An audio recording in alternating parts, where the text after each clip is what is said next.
All right, so this should be interesting. We're gonna fly all the way to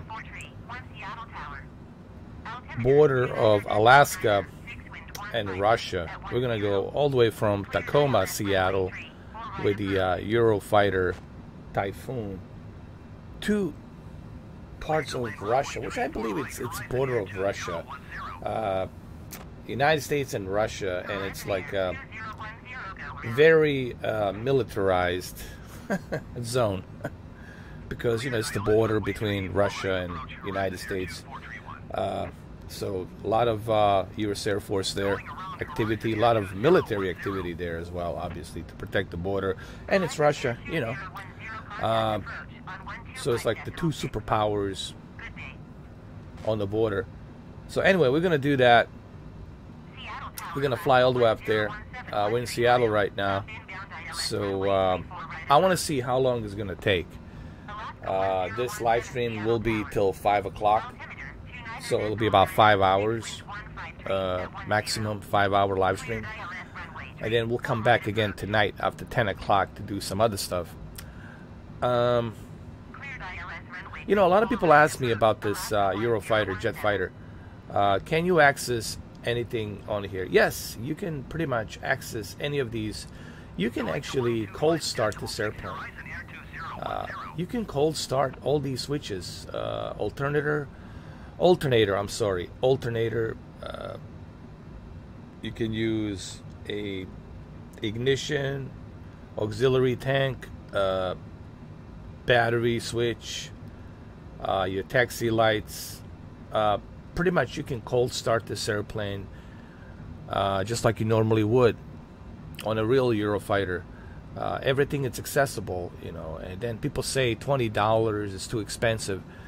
People who make this claim that $20 is too expensive, you should see how much DCS it's charging for this airplane.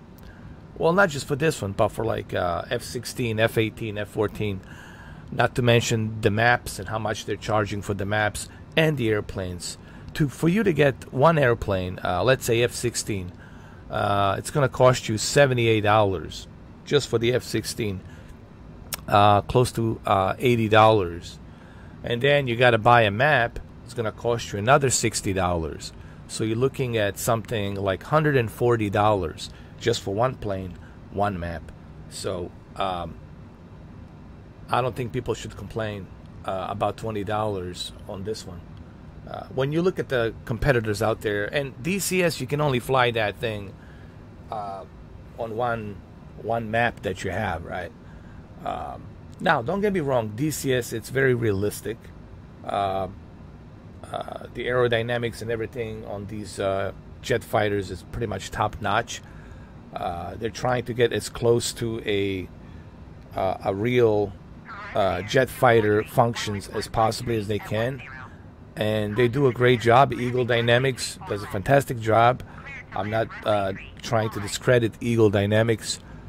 You get what you pay for, but it's more expensive. You know what I mean? Here, for $20, this is still a pretty good deal, in my opinion.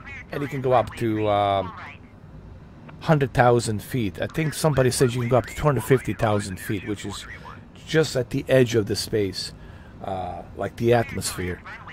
And you can do that with this airplane. So without any delay, let's go ahead and let's do this.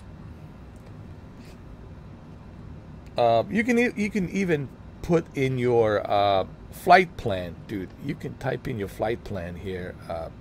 You can even do that if you have certain flight plan with the IFR, right, or ISL. You can go ahead and type in the plan here. Everything here, it's adjustable. You can turn it off, turn it on. So it's really great airplane for 20 bucks, in my opinion.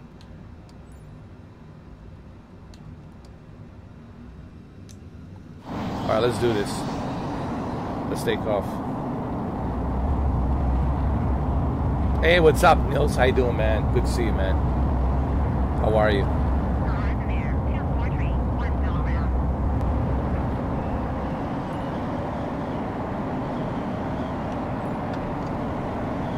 I'm gonna go a little bit higher so we can escape these clouds.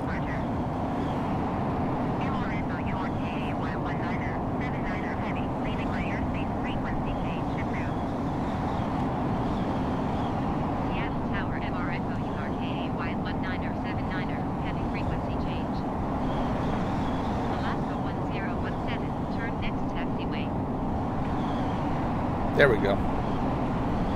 That's better. Perfect. That's what I was looking for. Roger, MRSO, you are KA White 1979er heavy.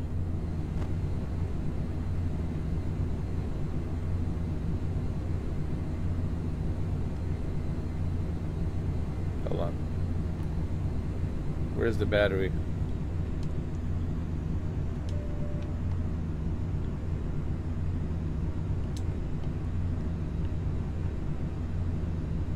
Sometimes there's this glitch that happens on the Series S version where the instruments would just go off, but the airplane is still functional, but the instruments would go off for some reason. I don't know why that is. Hey, what's up, Extreme Gaming? How you doing, bro?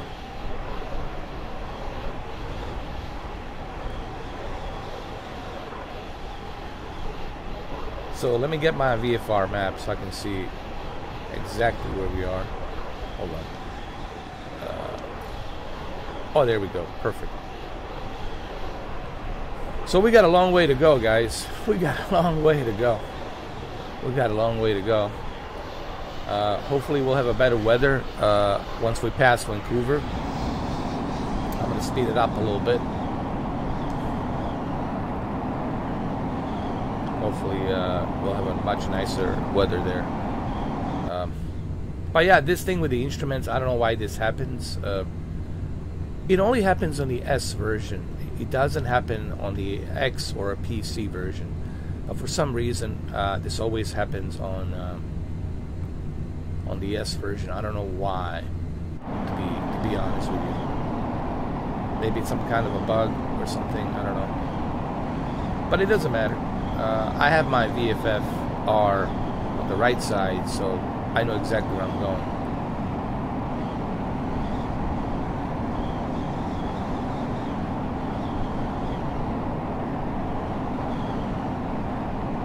So basically we're flying all the way from Seattle to the border of Russia and United States, which is in Alaska. It's right there in the middle of a left side where the Alaska border is next to Russia.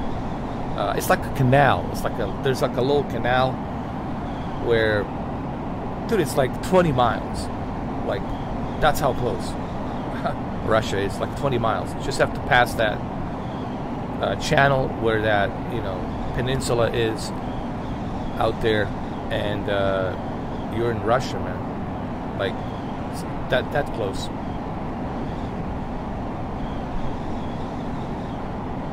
So we're like, when people say that we're in border with Russia, somebody said to me, how that's not true. There's some dumb people out there, man. There's some really dumb people. It's pretty sad. No, we're not in border with Russia. We never were.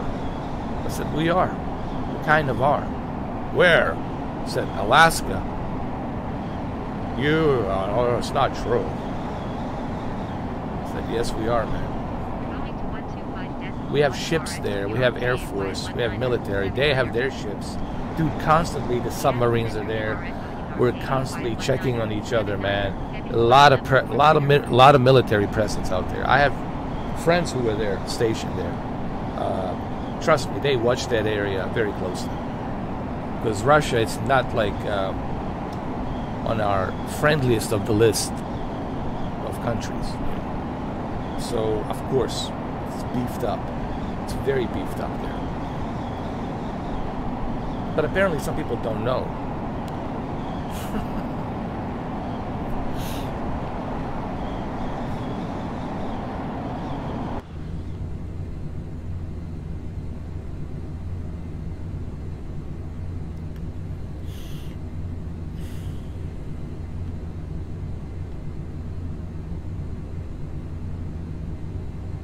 Maybe I can try to turn this on. I don't know. But I tried. For some reason,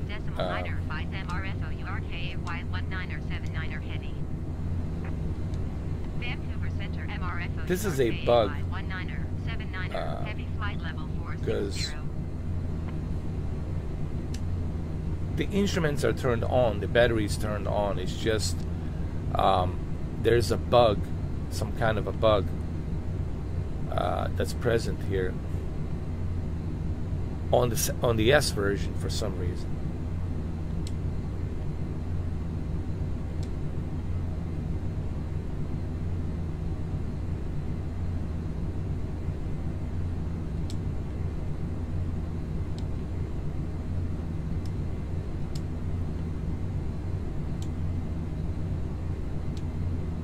I mean, everything is turned on. It's just some kind of a weird bug.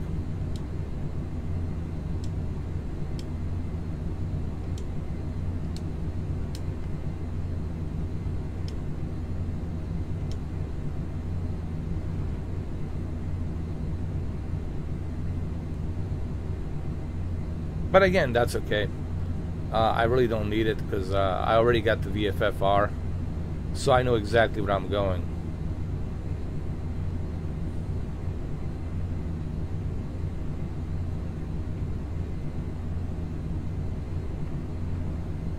Which upcoming games am I more excited about? Or the most excited about?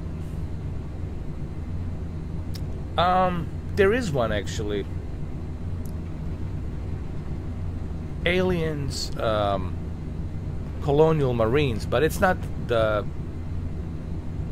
one from Sega. This is another Aliens, Colonial Marines, from a third-person point of view. It's like Left 4 Dead. You team up co-op with 4 of you, right? I think 3 or 4, no, 3 of you. 3 of you team up together as a co-op, and 3 of you fight these xenomorphs, which are the aliens, and the Queen and all that. It's a multiplayer co-op experience, and it's getting a lot of good reviews. It's called Fire Team something, Aliens Fire Team whatever. I have to look into it. It's coming out by the end of this month, like August 26th or something like that, I think. So that I'm looking forward to, because I heard a lot of good reviews from people who actually played it, and they said that it's a pretty cool game. It's like Left 4 Dead / Gears of War Aliens, and it's supposed to be a lot of fun. And of course, Forza Horizon 5, I'm looking forward to that. Top Gun DLC, Maverick in November. Far Cry 6, it's something I'm interested in. Definitely want to check that out. What else we have? I'm not sure what's coming out in September. I know there's a bunch of sports games, as always. Madden, FIFA, and all that. But to me, these sports games are just money grab. Just a quick cash grab. I don't really care much about that. It's always the same thing every year. Let's just add some extra features here and there to make it look different. But it's just they're milking that cow, man. They're not substantially changing anything, with a big margin. It's just same thing with the NBA 2K, which is the worst. I feel sorry for people who spend $100 every year on the same game. Every year on the same game, and that same game 6 months later becomes available on the Game Pass. Think about that, man. People spend $100, $120 each year on same NBA crap, and then the same crap that they spend $120 or $130 or whatever becomes available on the Game Pass. I don't understand why people do that shit. Like, can't you see that they're playing you, and they're playing you every single time? They're playing you, and people are buying it every single time. It's almost like an addiction, like a placebo effect, where people have been just blinded by that stupidity. Same thing with FIFA, same thing with Madden. You know. Elden Ring, I don't know about that. I haven't even heard anything about that game. I don't know much about it.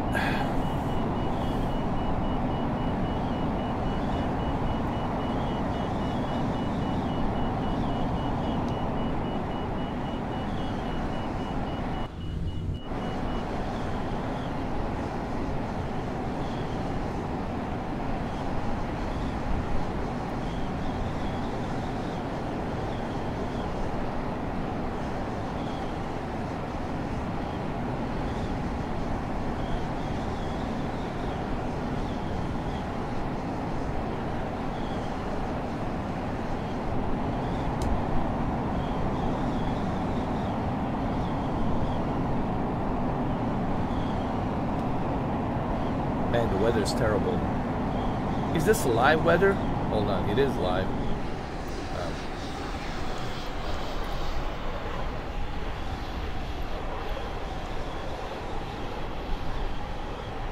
It is live.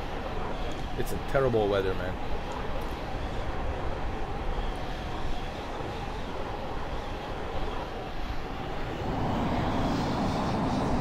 Hopefully it'll get better when we get closer to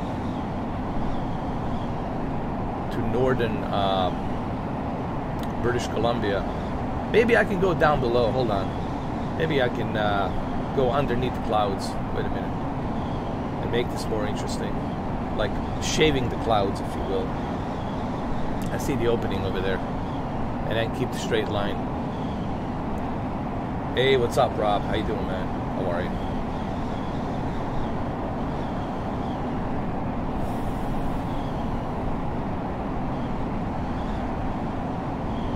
Then we'll continue on north.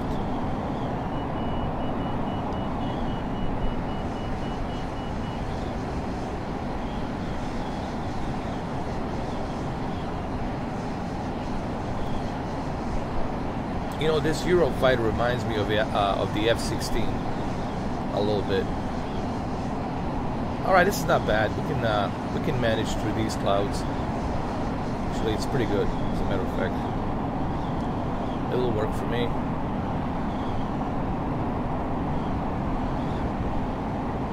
That's fine. I just want to see, the whole point of this live stream is for me to see how long it's going to take for me to get to the border of, well, it's kind of a border. I know there's a sea, there's like a little peninsula you have to cross, but it's like a 20 miles. I just want to see, you know, how long it takes between me taking off from Seattle to Russia, you know, going up the straight line. Now, when we say Russia, we're not talking Moscow, we're not talking eastern part of Russia, we're talking the west, we are talking the east side of Russia, not the west side of Russia. The east side of Russia is obviously Siberia and all those other provinces that they have.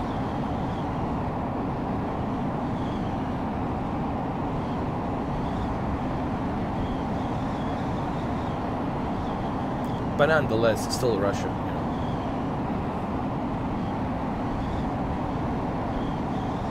What's up, Greek dude? How you doing, man?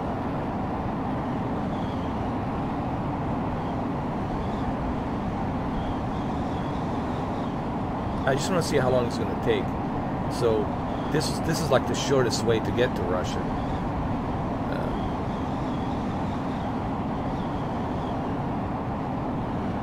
It'll take a while, I'm pretty sure.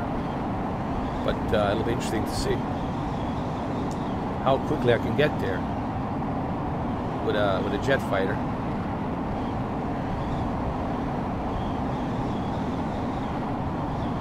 Farming simulator. Well, they're all milking cows, man. Pretty much. They all are, pretty much.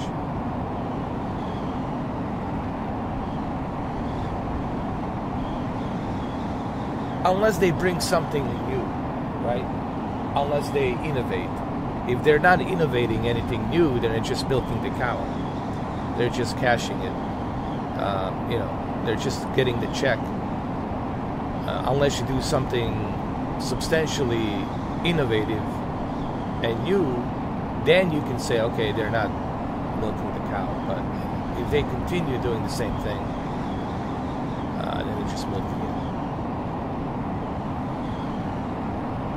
Yes, I have done Antarctica. But the problem with the Antarctica is when you get to the center of Antarctica, it doesn't show anything. For some reason, everything's being flat and brushed out. I don't know why the satellite is not showing it for whatever reasons. I don't know why that is. Maybe there's something they don't want us to see. I don't know.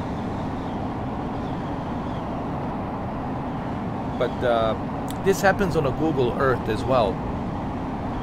When you go to the center of something about center of Antarctica, it's kind of classified like they don't want us to see that for whatever reason. I don't know. And then they say, I mean, I want to puke in my soup when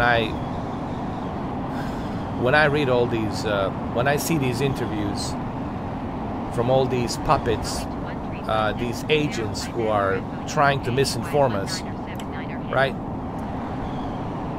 All of a sudden, Pentagon doesn't know what these flying objects are. We have no idea what they are. Jesus, what is this? Nothing enters the atmosphere without the United States knowing what it is, or without Russia knowing what it is, or without China knowing what the fuck it is. So I really want to puke in my soup when I hear all this bullshit, this crap, horseshit, when they start talking about they don't know what the fuck these things are. They know exactly what they are. And they probably know where they not only do they know what they are, but they know from which star system they're coming, and they also know what kind of technology they're using. And they're probably cooperating. They're cooperating with them. So what are they doing? They're brainwashing us by giving us some bogus bullshit story. We don't know what they are. It could be anything. We're just still trying to figure out what it is. Could be some kind of natural phenomenon. Did you hear that? These are supposed to be intelligent, bright people, right? Natural phenomenon. I want to puke in my fucking soup. Of course they know what the fuck it is. But they don't want to fucking... They will never... I swear on my father's grave. They will never tell you. They will never ever fucking tell you what they are. I swear on my father's grave, right the fuck now. Mark my fucking words. In this lifetime, they will never fucking tell you what they are. Take it to the bank. Take it to the bank. So I really want to puke in my fucking soup. Because I have a couple of buddies in the Air Force and they can't talk about it, but they're just like nodding their heads like, fuck, you know. Of course they know what they are. They've known about it since 1950s, man. Give me a break. Eisenhower knew about them. He met with one of them, but he said he went to a fucking dentist. Get the fuck out of here. This is why I love Oliver Stone. Oliver Stone is just tired and fed up with all the bullshit lies and secrecy, man. For how many years now we've been lied to? For what, 70 years, 80 years? Nothing but lies. And even now, with all this COVID crap, wear a mask, don't wear a mask, take the vaccine, don't take a vaccine, it works, it doesn't work, we don't know. There's so much bullshit, constant bullshit, constantly. Like lies and lies, everything has become a lie. You know. But I don't want to talk about that. That's a whole different fucking subject. It pisses me off, man. When I talk about that, it pisses the fuck out of me. because it makes me fucking angry that people have been lied to for 80 fucking years. You know. So that's why I haven't flown to Antarctica. Apparently, it's brushed out. There's nothing there. You can get to the coastline, to the outskirts of the Antarctica, but you cannot go to the center. If you go to the center, you lose stability and you crash, and it's flat. There's nothing there. It's just a flat white surface, and it's brushed. It's brushed out. They don't want you to see the satellite, whatever. They cannot show you what's down there. But one person went down there with the NASA Air Force and NASA expedition, with a specific kind of an airplane that can withstand the freezing temperature and all that crap, and 90 mile an hour wind, knot speed. They have those specific airplanes to do that. My buddy who's in the Air Force, who's in Alaska Air Force, told me that. He said Buzz Aldrin, who was allegedly the person that landed on the moon, right? Allegedly, right? Let's just say allegedly. Some people have their theories about that. It doesn't mean that we didn't go to the moon, but that landing could have been, fabricated. But maybe later on we might have landed a few times, whatever. Here's what he has told me. Buzz Aldrin went down there to the center of Antarctica, and he left a tweet. First of all, he got sick. Like, he got terribly sick. And Buzz Aldrin doesn't talk about it. If you try to ask him about this, he's just going to walk away. He's going to curse you out, tell you, don't fucking talk to me about that. And, he gets very angry. Buzz Aldrin has a short temper. Buzz Aldrin has a short temper, man. So don't mess with him. He doesn't like talking about that. He lives up in Cape Canaveral, right over there. I think Cocoa Beach. So why am I telling you all of this? I don't know. Because I'm sick and tired of lies and secrecy. My friend told me that he went down there with this expedition, and he got really sick. They found some pyramids down there, and when he went there, he got really sick. He almost died. They took him to Argentina. That was the nearest hospital there. I think it was Argentina or something like that. And he almost died. They had to do a blood transfusion, all kinds of stuff. He got poisoned, some kind of radiation, or whatever the fuck it was. Can't go into too much details, man. Honestly, I shouldn't be even telling you this. But he left a tweet, and they removed it immediately. When he was in the hospital, he said, "There's something sinister and evil down in Antarctica, in the center of Antarctica, and we're all in trouble. God help us all." And that tweet was removed immediately. And he never spoke about that ever again. Buzz Aldrin, I don't even know if this video is going to be, this video might be blocked. I don't care. They already blocked a bunch of my videos, so whatever, YouTube, block it. Kiss my ass, YouTube, block this video too. I don't care. I don't give a shit anymore. I just want people to know the truth. After that, he never spoke about it again, ever again. Because he almost died, dude. With whatever was down there, whatever he found, whatever it was. But you're not going to hear about that. What's up, Deacon St. John? So Antarctica, it's off limits, man. Yeah. There's a lot of stuff down there. A lot of stuff.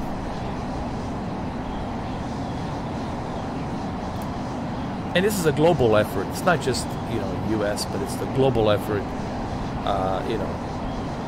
All these secret societies working together to keep this a secret because they don't want you to know what's down there, what kind of organisms survived, what survived.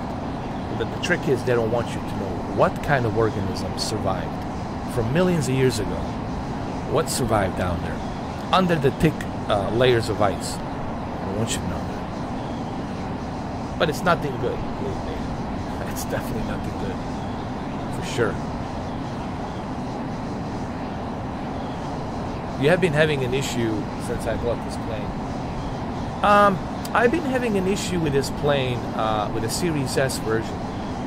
With the Series X version, it seems to work. But with Series S, the display panel turns off. All my system's instruments turns off for some reason.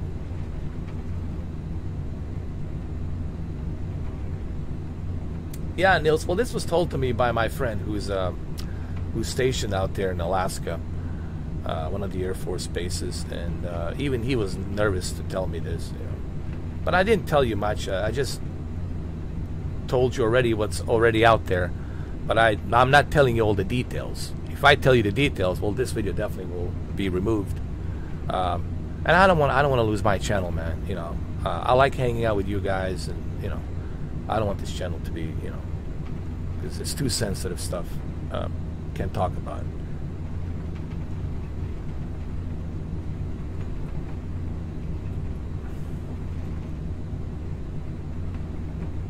But this only happens on a Series S. The instruments, when they go down, it only happens on the S version. On the X version, it never happens on the X version. I don't know why.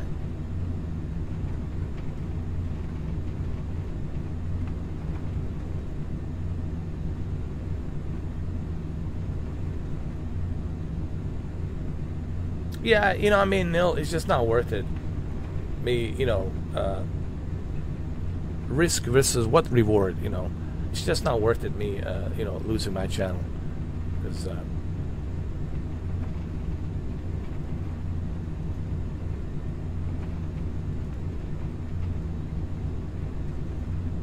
I mean, they have removed senators' videos, like Rand Paul videos they have removed. You think they're not going to remove my video? Of course they will, in a heartbeat. If I say something sensitive that's out there that shouldn't be told, you know.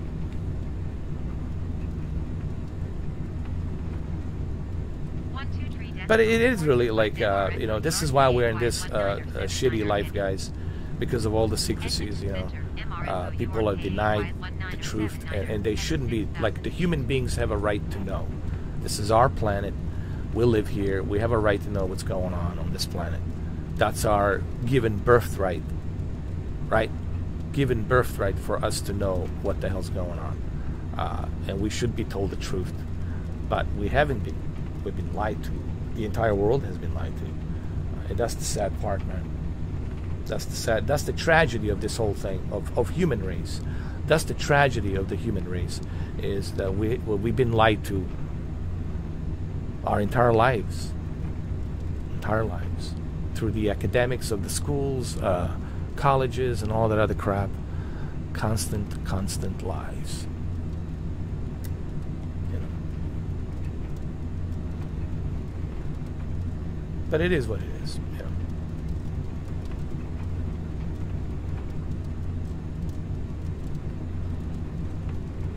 Oh, that's crazy. Brazil. Oh, Brazil. I'm sorry, I call it Brazil. Brazil. That's interesting.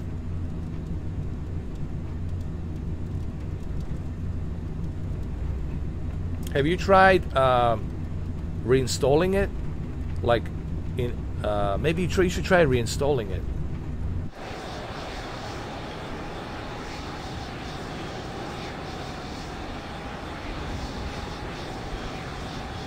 Oh, the weather's terrible. This is a live weather, and we're now in British Columbia, and it's just terrible, man.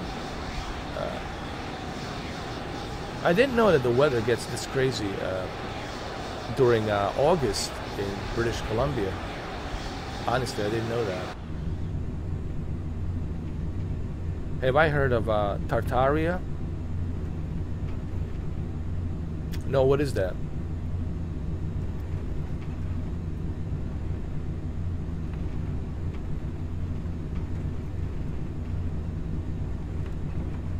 That's crazy. There's got to be some kind of a bug. Have you tried contacting the Microsoft? Or is I don't know who's that a third party? This is a third party airplane, right? Who designed this airplane?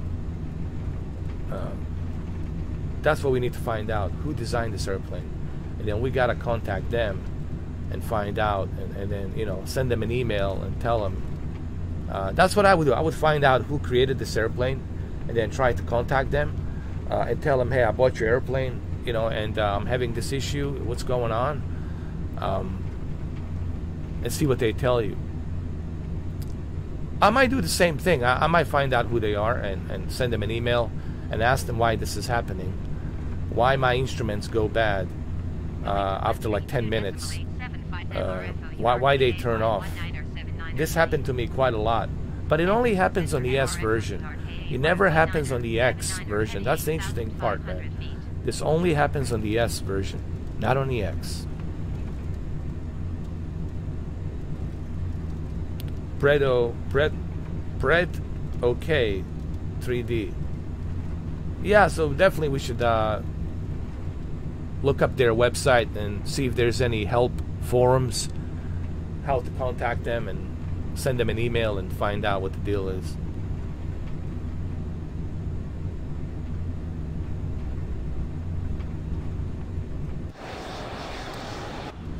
These clouds are getting very thick. I might have to go up higher. Unfortunately. Because these clouds are just getting ridiculous. Hold on.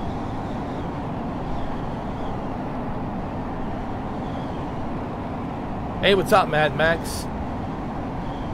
Oh, they will.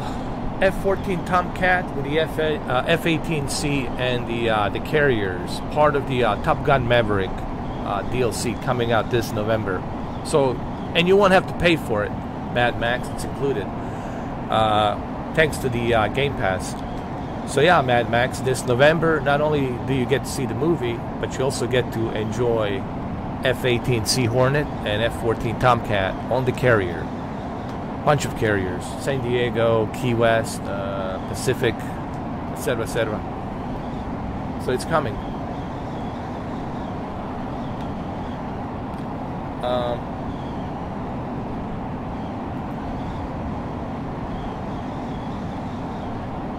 Let's hope the Russians will get trigger happy and shoot you down.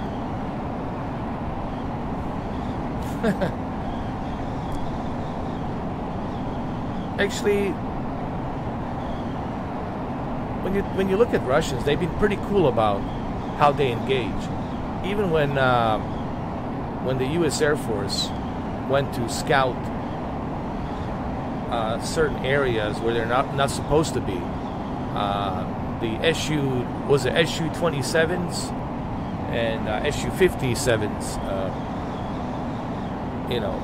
and MiG-31s, they were very polite to acknowledge to the B-1 bombers. And why is the B-2 bombers going to an area where they're not supposed to be? And they're politely telling them to avoid any kind of international incident to back away.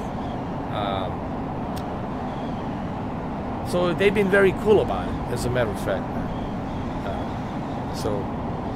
But there's a lot of misinformation about Russia.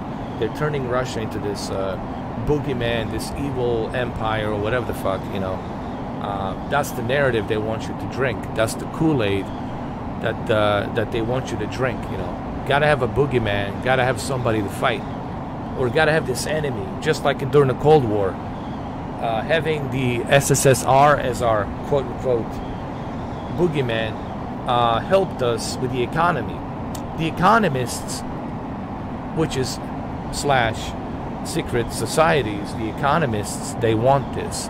Because when you have a boogeyman, when you have some kind of a evil boogeyman country, then that creates the economy, that moves the military-industrial complex, which Eisenhower warned us about.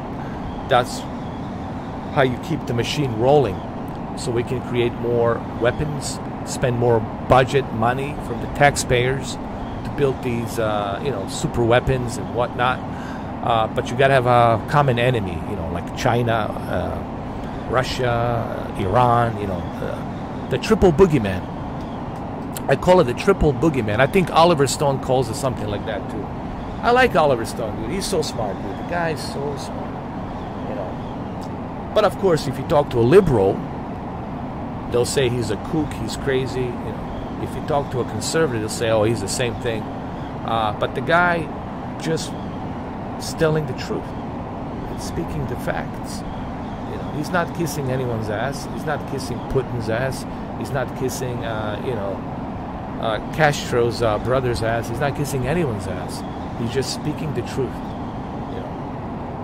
Why do we have to pick our noses everywhere? Why do we have to tell the world how to live?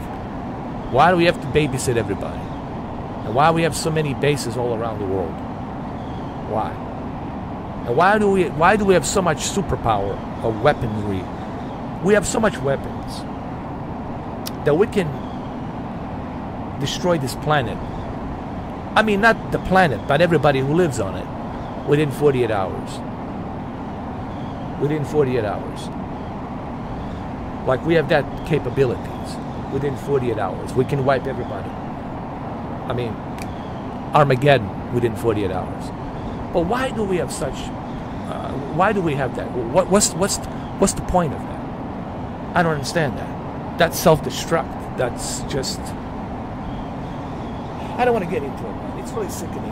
When you really think about it, man, forget it, man. It's fucking pointless to talk about it.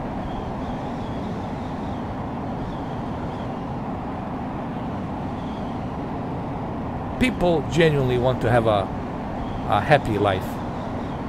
They don't want war. People want to live. They want to be happy. They want to have a house. They want to find the love, start a family, enjoy life, enjoy their passions, creativity. They don't want to fight some fucking wars. They don't want to go out there and hate another people because they're from a different country or they look different. They don't want that. They're not looking for that. Who wants that? The economists, the secret societies, the elites, the ones you don't see, the ones hiding behind the fucking curtain. That's who wants that. Forget the politicians. They're just actors on the puppet strings. Actor. I can be a president. I can be a governor. Very easy. They'll fix me up. They'll make me look good. Don't worry. They'll put me on a suit. I'm going to read a teleprompter. Trust me. They're going to coach me how to read a teleprompter. And then, that's it. They'll put a little earpiece inside my ear for me to listen to what they're telling me. And that earpiece, okay, walk away right now. Press conference is finished. Walk away. God bless you. God bless America. Walk away. Ignore, and walk away. And that's it. It's like you have like a film director, right? There's a film director, and he's telling you what to do. And you just got to do what he tells you to do. You're an actor. And that's it. That's all there is to it. I just can't believe people can't see that. I'm just really, it's saddening to see that a lot of people out there, either they're afraid. I think they're afraid. I don't think people are this stupid, really. Sure, granted, there's some stupid people, obviously. But I don't think majority is this dumb. I don't think they're this stupid. It's just they're afraid. Why they're afraid? Because they don't want to lose what they have. They love their life. They're happy what they have. And they don't want to lose their job, their career. They don't want to do it. They're afraid of that, man. They're afraid of that because they love it. They enjoy it, and they don't want to lose it. And so they don't want to say, they don't want to acknowledge the truth. These elites are counting on. They want the stupid people, obedient people. Like a mistress, right? Mistress, she doesn't want smart guy. She doesn't want the intelligent person. She wants somebody who's obedient, who's a loser, who will do anything she asks them to do. snap her fingers, let's go, right? That's what they're counting on. They're not counting on you, on some intelligent person. They don't want intelligent persons. They don't want that. They're not interested in that. Thank you, Statham. Appreciate it, man.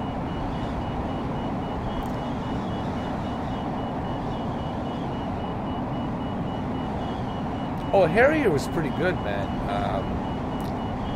Harrier was a pretty good airplane. The ability to go up and down, stay stationary, was truly amazing. With the Harrier, I would love to have a Harrier here, man. It's a great airplane. I think it's discontinued. They don't have it anymore. So the F-35, right? F-35B, Fat Amy. They call her Fat Amy because she's a little bit fatter. That's what they call her. They call her Fat Amy. That's the nickname. F-35, not C, but F-35B, can do the same thing. Can go up and down like that, stay stationary, and do all that. So I guess F-35 replaced the Harrier by Lockheed Martin, which is, I believe, Lockheed Martin that designed F-35 and F-22 Raptor. I am in British Columbia right now, trying to avoid this terrible weather in British Columbia. There's too many mountains down there below, so I gotta be careful. I gotta be very careful. Too many mountains down there. I don't want to crash on one of them. You see, the weather, it's terrible currently right now. I can go in there just to show you how bad it is, but it's terrible. It's just terrible, man. Terrible weather, man. Very dangerous right now, what I'm doing.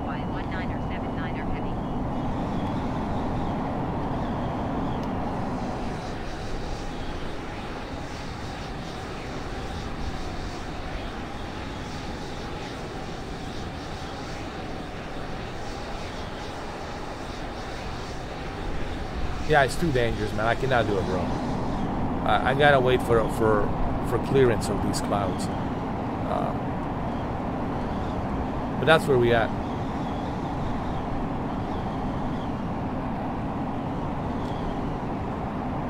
It's just a terrible weather, man. And this is live. I want to do it live. And look at this weather, man. It's terrible. I didn't realize that British Columbia has such a shitty weather in August. I really didn't know that, man. I know in September, but I guess earlier it happens. I don't know. It's terrible, man.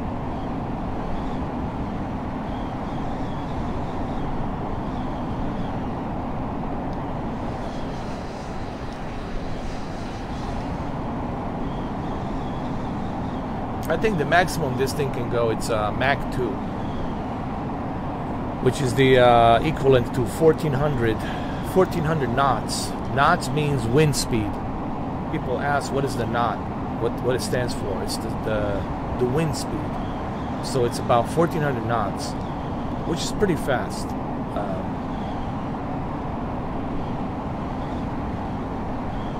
Hey, what's up, Andrew? How you doing? Instruments. It's some kind of issue that I have with the S version. I don't know why. Been having this problem ever since. Maybe I'll try and reinstall the airplane, uninstall it and reinstall it, see what happens.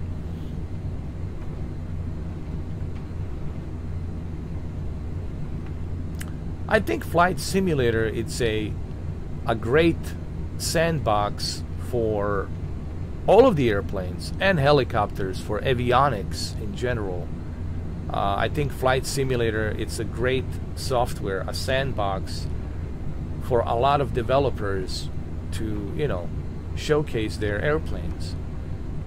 And I think that's what's going to happen, in the future. You'll see a lot of developers showcase their airplanes, and this is why X-Plane 11, it's struggling right now. Because they know with this being out, right? Good luck. I've been meaning to get that Thrustmaster T16000M. They have it in Best Buy right now for a really good price. I thought about maybe getting it and ordering it. I thought about getting it. Maybe I should get it. But here's the thing, it's only compatible with a PC, but that's okay.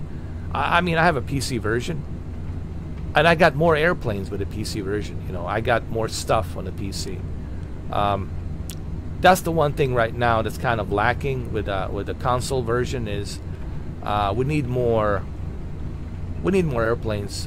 You know, we need a Piper Arrow, we need a F-15. You know, I don't know why it's taking, like, Carenado. Where's the Carenado, Seneca 5, and all these? I mean, twin turbos. I don't know what the deal is. I don't know what's going on. Honestly, this is something you guys have to ask Asobo. These questions you should ask Asobo.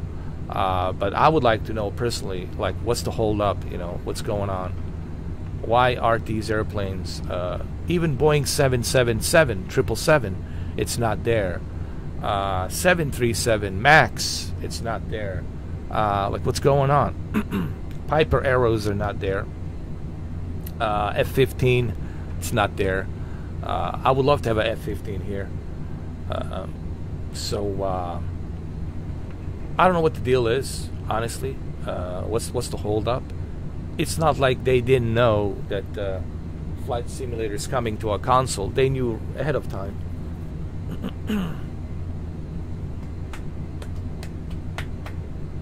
Because I have a bunch of airplanes that I purchased that are not available on the console, but I have it on a PC, and it kind of sucks, you know. Like, dude, you know, I want to use these airplanes. I have over 60 airplanes that I purchased, and I want to use them, you know. And the fact that they're not being carried over, so there's the negative. People ask me, is there any negative that you can say about the flights? Well, there's the criticism. Well, there you go. But it's a feedback. It's not so much the criticism, it's the feedback. I'm giving my feedback to, hopefully, a Asobo team if they watch this. Like, you know, what's going on? Like, why aren't we able to get these airplanes?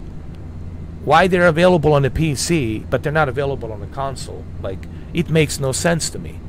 What's the difference? You know what I mean? So I don't know what the holdup is. To be quite honest with you, I don't get it. You know.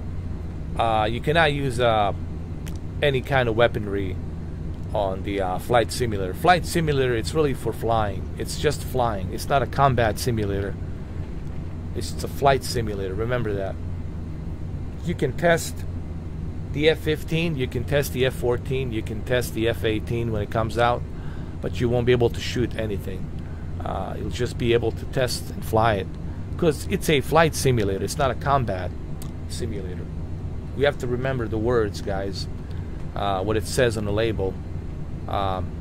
Digital combat simulator, that's what it is. It's a digital combat simulator. That's called DCS. This is a flight simulator. We're simulating the flight. We're not simulating the weaponry of the Air Force, you know, jets. Probably licensed. But Andres, but why would there be a problem with a license when it's already available on the PC version? PC version, it's a Microsoft store. You still have to buy it from a Microsoft store. The F-15, it's available on a Microsoft store. Captain Simulator Boeing 777, it's available on a Microsoft store. I don't understand, like, what the issue is, you know.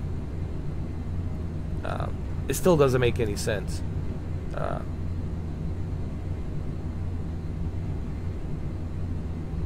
Because Microsoft, it's Microsoft. Whether it's the Xbox, whether it's the Game Pass on the PC, it's still the same thing.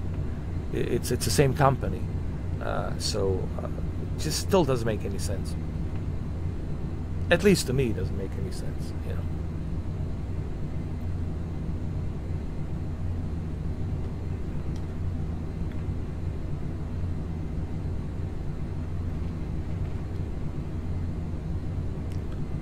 Hey, what's up, Kokori? Oh, Kotori. Kotori Itsuka. Kotori Isuka. I think that's how you say it. Kotori Isuka.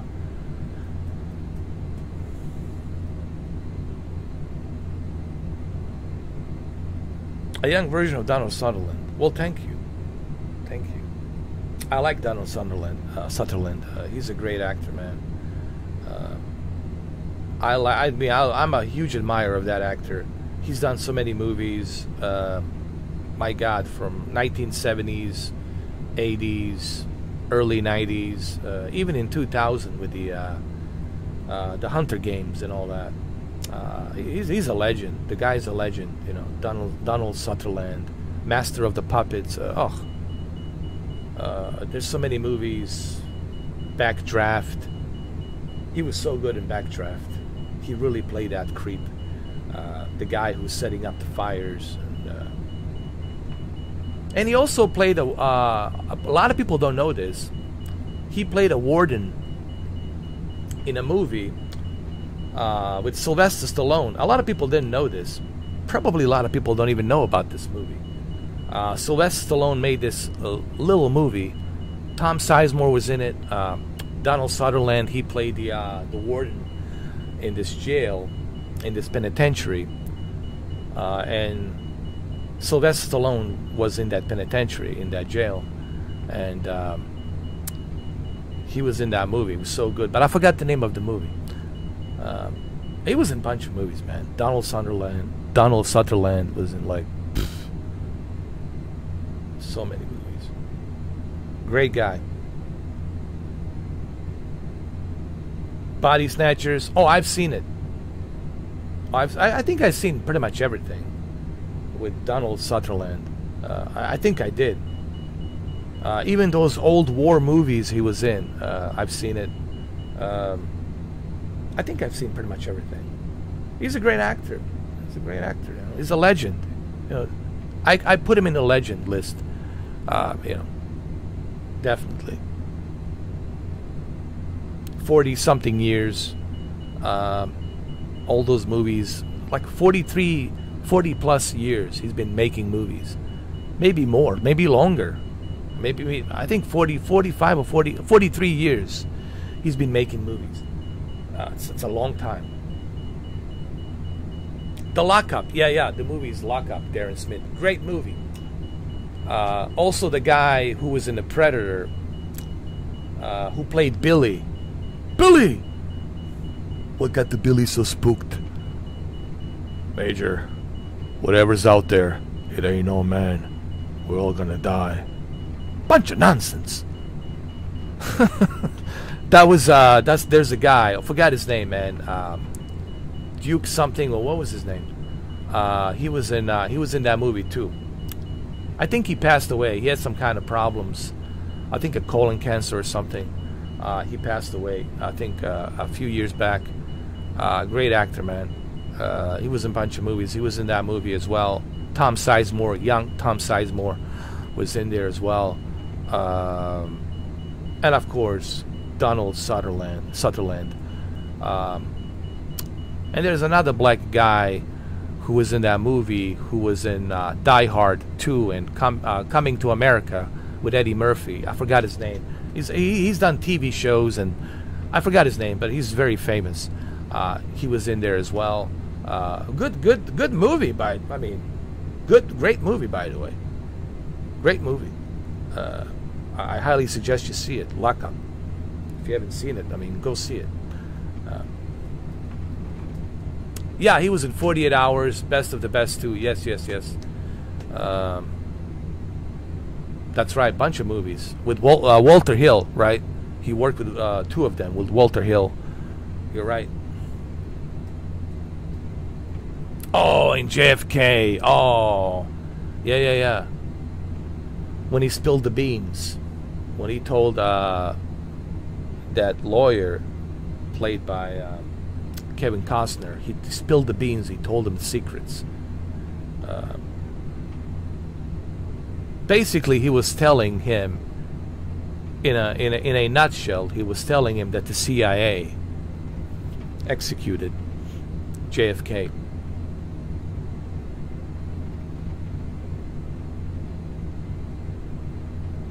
And there's a lot of theories that actually support that fact, that they actually did. But that's why even Donald Trump was not able to allow that information to go out. You see, you as a president, you were just a puppet. You were just a puppet, dude. You're there because they want you there. You're not there because people elected you, because people voted for you. Quotes in the air. They know exactly who's going to be the next president. And 7 years from now, 8 years from now, 4 years from now, whatever. They already know everything. They got plan A, plan B, plan C, plan D, plan E, plan F, plan G, plan H, I, K, L, or whatever. The entire freaking alphabet. They got all the plans and sub-plans. They already know who's going to be there. And they got everything. These guys are think tankers. They think tank. They always prepare. They always plan. And they got other plans. If the one doesn't work, they use the other plan. If the other plan B doesn't work, they use the plan C. If the plan C doesn't work, they use the plan D, E, F, G, and the entire alphabet. You know, so they have all that prepared. You know.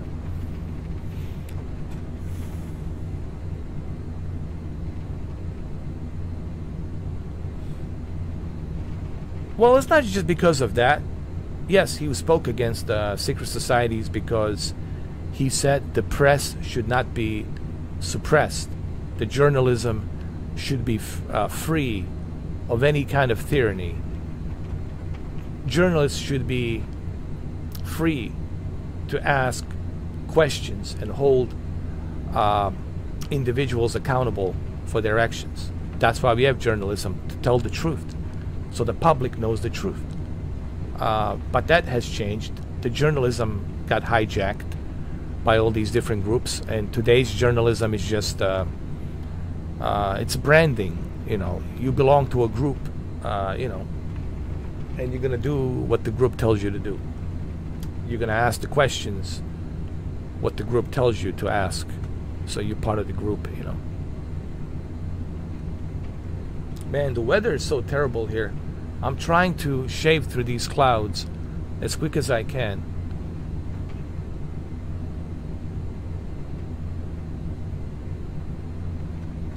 Well, thank you, Lawrence. Well, this whole conversation started with the whole Russia thing, you know. Somebody says, and if you go to Russia, they're going to shoot you down and all that. And then I said, well, Russia's been kind of nice about it. They could have easily shut down that B-2 bomber, but they didn't. The Su-57 can easily keep up to that B-2 bomber, stealth bomber. And why was it there at the Black Sea, closer to, you know, the area where they're not supposed to be flying, right? So, but they were nice about it. And why do you have F-18s next to Russian diplomats? You know, Russia has a right to defend their diplomats. Why do you have F-18s right next to them? What's up with that? It's a private, you know, commercial plane. They got Russian diplomats, and you're gonna see some Su-25s flying out there to disrupt the F-18. Like, why are you here? What are you doing here? And they were nice about it. They didn't want any kind of incident. They just, all right, move away, get out of here. And the F-18 went out of the way. But why they were there? That's the question. Like, what are you trying to do? What are you trying to provoke? So they're not trigger happy. Like, trust me. Russians are not trigger happy.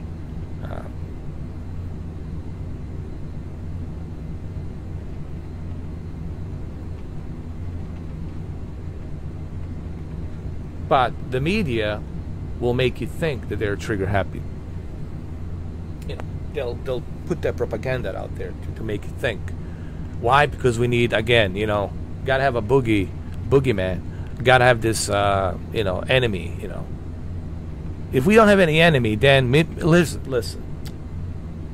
Eisenhower tried to warn us, and he knew what was going on. Eisenhower knew in the early 50s what the deal is. And when he left office, he made his final speech, and he tried to kind of warn the next president, which was obviously Kennedy. Tried to warn him, look, the military-industrial complex is the real deal, and they need enemy.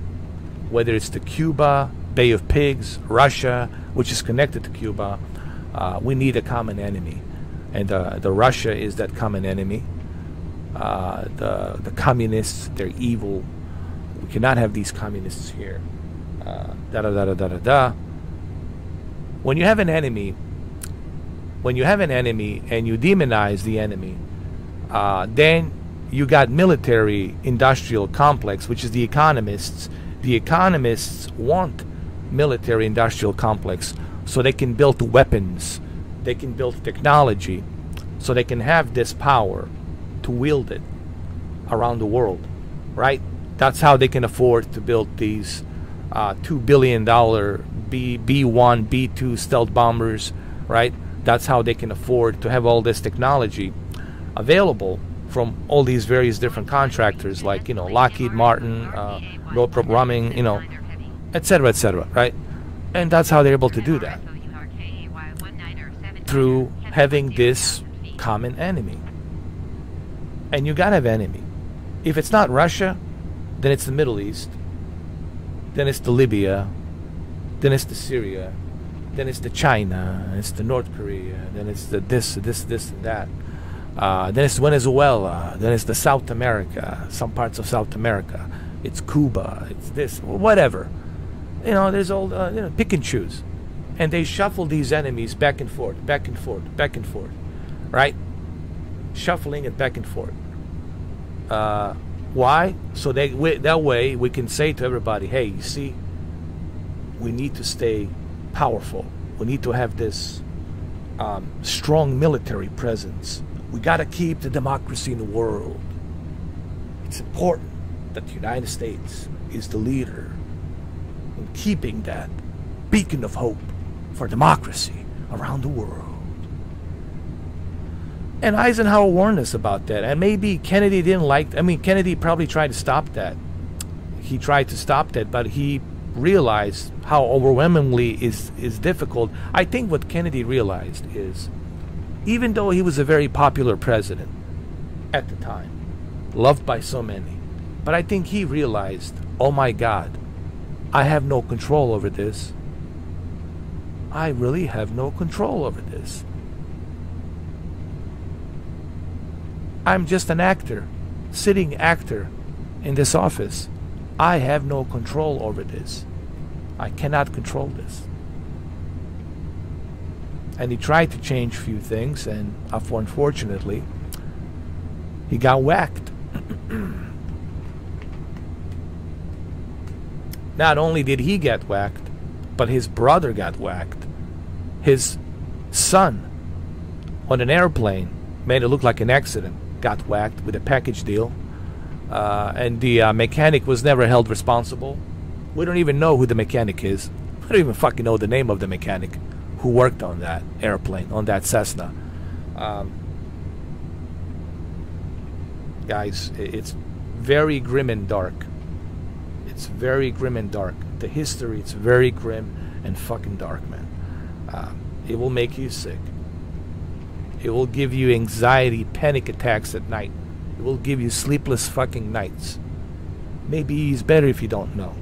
I'm telling you, it's gonna give you sleepless fucking nights. You see? That's what happened. Even the flight simulator says we cannot take this anymore.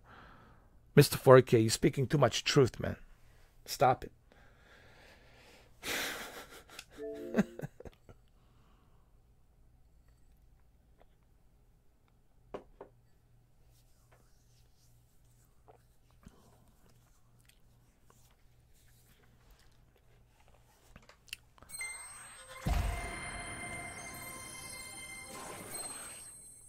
What's up, Anthony Bishop? How you doing? November, when Top Gun Maverick comes out, the same time the movie comes out, around Thanksgiving. It'll be around the Thanksgiving. Perfect Thanksgiving gift.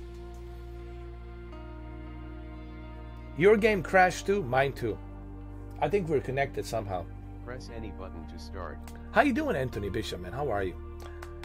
You create a problem, you give a solution to the problem, and you eliminate the problem and have more control. Exactly, Anthony Kenneth Bishop. So that creates the profit. It creates the economists. The economists, which are, you know, the elites. They consider themselves the economists. That's how they get the wealth. That's how they get the power, the money. A lot of money to be made from these wars. When you have a common enemy, you're going to make a lot of money. You know, it's sickening, man. It really is sickening, dude. Just sickening. You know, we have to fight their war so they can profit money. If people only knew, man. Like I said, you'll be throwing up every day. You would move somewhere like a Rambo, live in the fucking woods, isolated, maybe somewhere in Alaska, and you would puke every day. You would feel sick every day if you really knew. I'm talking like if you knew 100%. If you knew 100%, like what's really going on, I think you would puke every day. You would feel sick every day. You would vomit every day. It would be sickening to you. Some people cannot handle it, man. That's why so many suicides in the military, intelligence, because they cannot handle it. Some people can handle it. They have their strong stomach, strong mind. They can handle it. But there's a good amount of people, they cannot handle it, man. They just can't. It goes against their principle as a human being. Like, dude, I'm a human, man. I can't represent this. I cannot be part of this, you know. Newcastle, Australia. Sure, we can do that. Let's go there.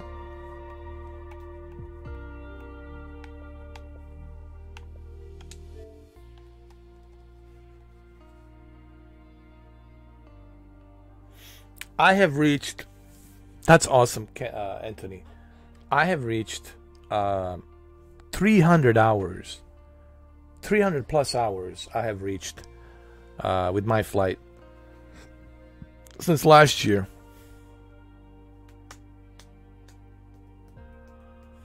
I've been thinking about getting that T-Flight 16,000M. Hottest.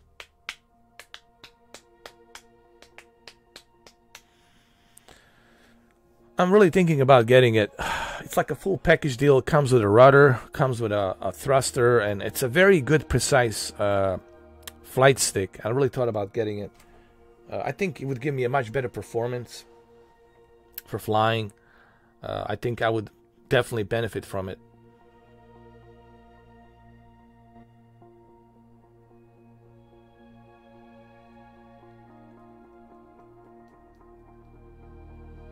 Your next goal, 1,000 hours.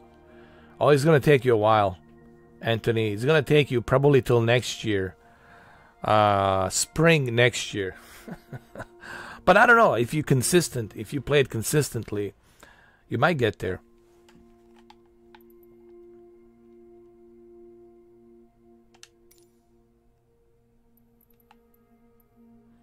Newcastle, Australia. Do you have a code for that, Chris? Because if you have a code, it will make it easier for me. Because there's so many Newcastles. Newcastles in UK, Newcastles in America, Newcastles everywhere.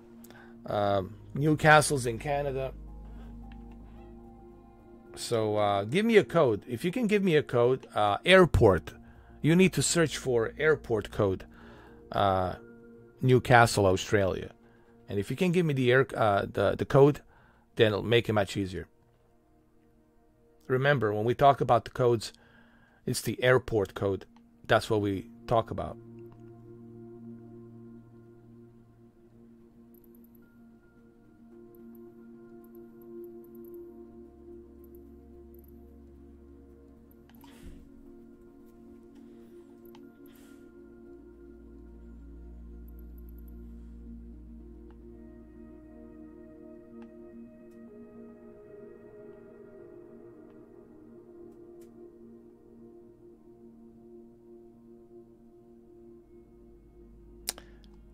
I think that Turtle Beach will be very difficult to find,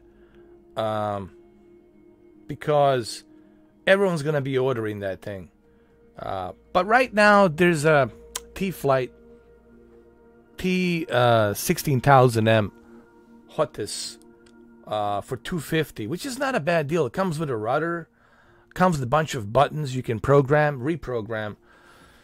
I thought about it. I don't know, man. I'm really thinking about it, if I should get it or not, honestly. I don't know. I'm thinking about it.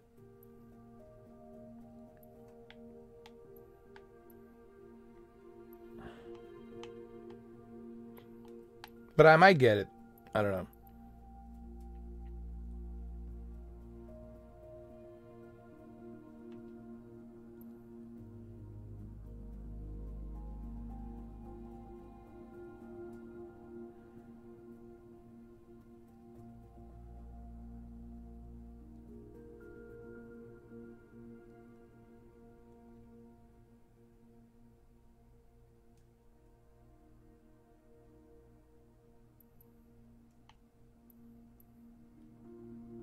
You said it's north of Sydney, huh?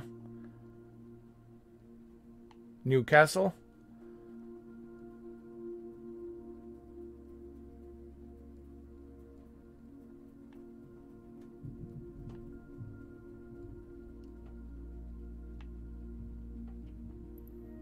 Sydney Opera House.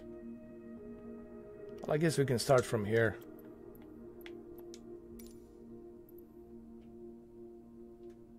Oh, that's what it is? NTL.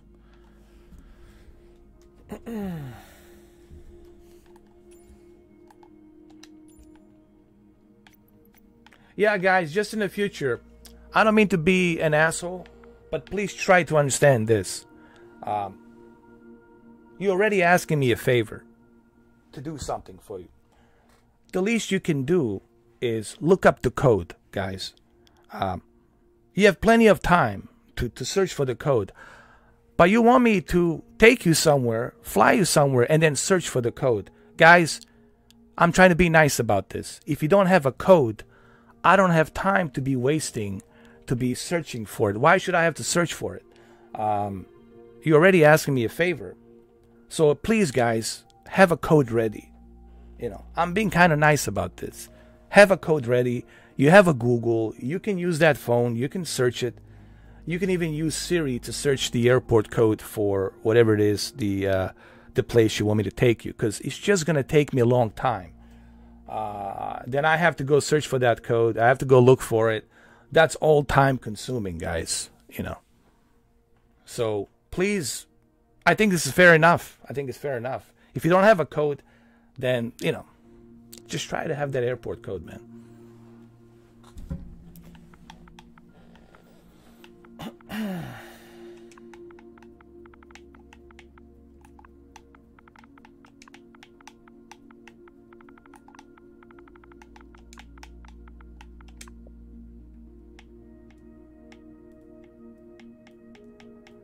You said NTL, right?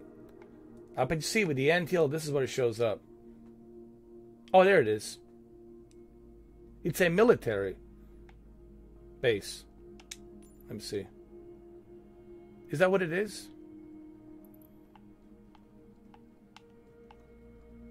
It is some kind of a military base.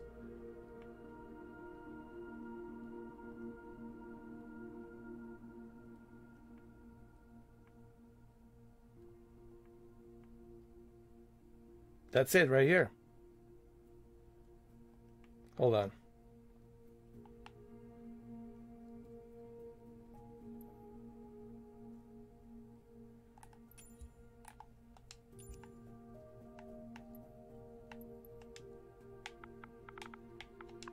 So that's what it is, this right here.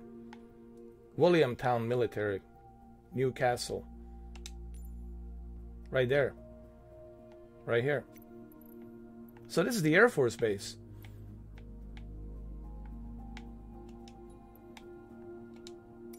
So this is the Air Force Base. There it is.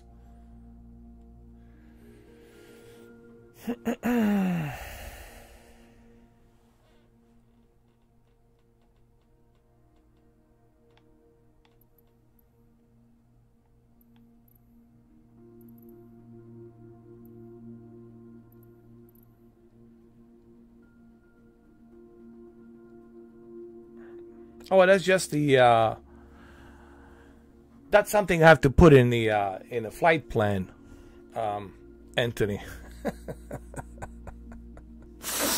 Oh goodness, you sure you shouldn't be giving away that, Anthony Bishop, man. You know, you don't want some trolls to be doxing you and all that, giving those coordinations, man. You know, there's some crazy people out there.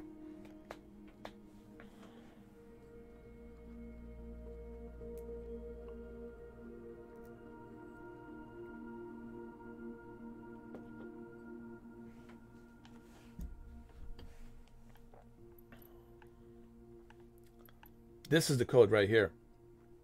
Guys, the code will always consist of 4 letters. Right here. YWLM. Right here. YWLM.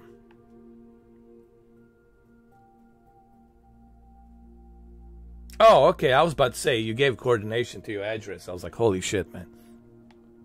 Gotta be careful with that. Remember, we're on the internet, man. You don't know who's behind the profile, who's who.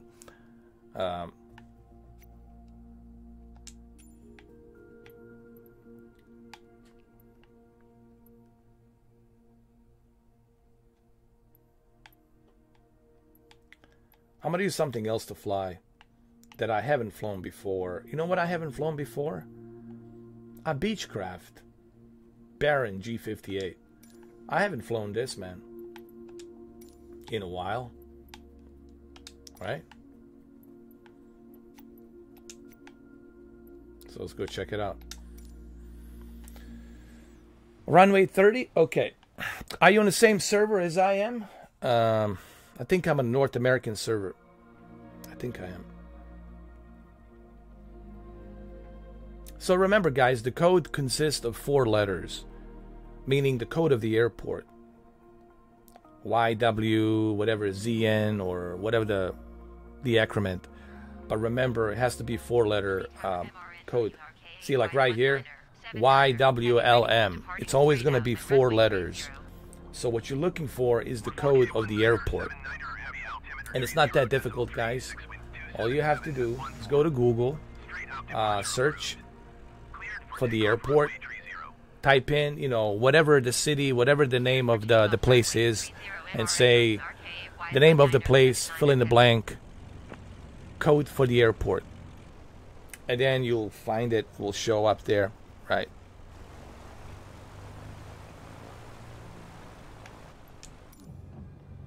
Hold on, let me adjust the weather so we can see better. There we go.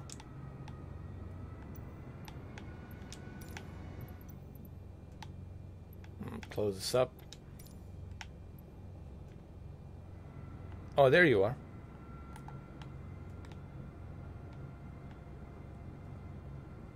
Oh, I like the livery on this one. It's pretty nice, man. Look at the livery on this one. It's pretty dope. Let's go. You can go ahead, problem child. Take off.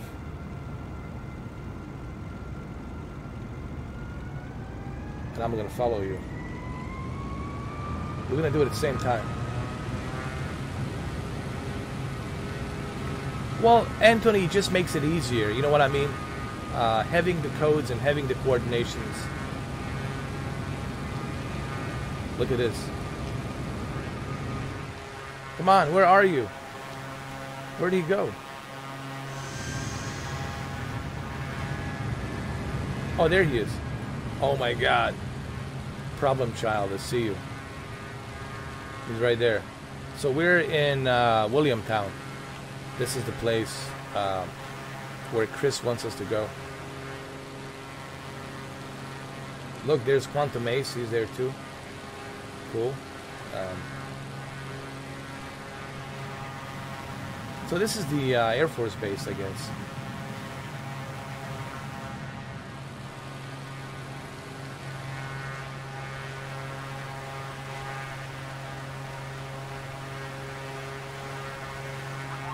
Oh, that's awesome.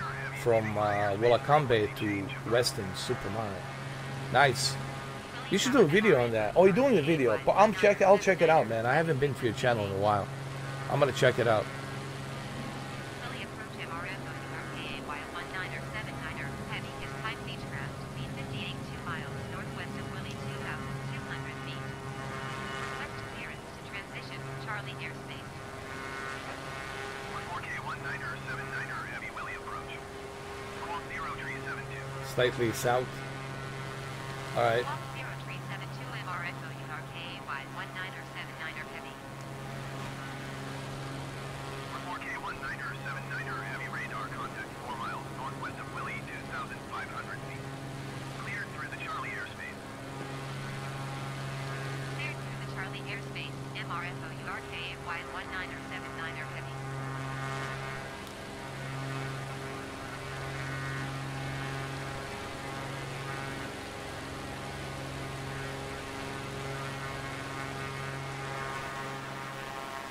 Oh, look, Pump Truck's there too.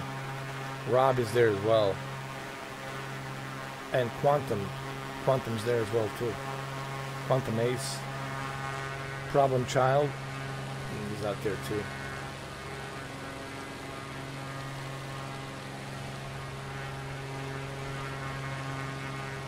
I like this livery, man, on this airplane. Pretty cool.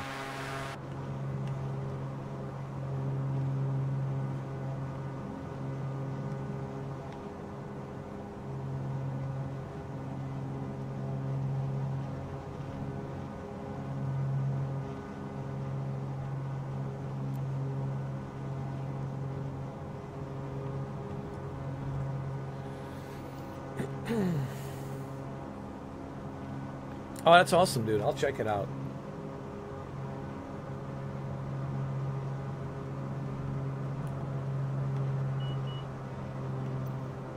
I forgot your name, Nil. Is it NM something?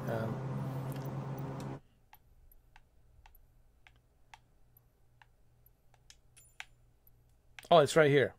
Here we go.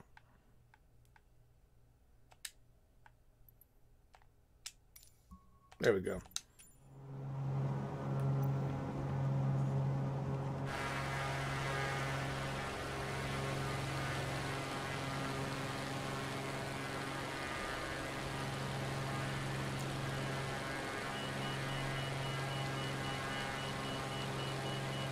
So this is where you live, Chris, huh? Newcastle. Not bad. 500. I bet you this river has the crocodiles. Crocodiles! Do they? I mean, I don't know. I'm just guessing.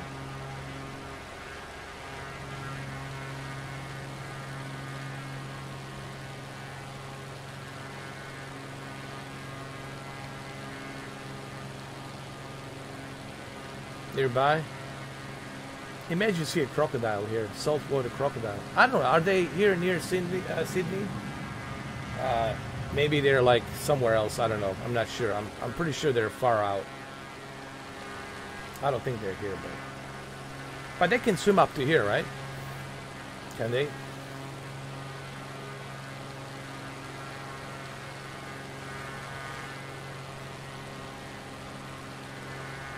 Here we go. This is a Chris house somewhere on here.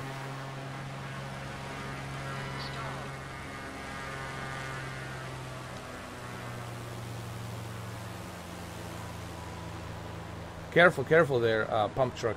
Oh, Quantum Ace.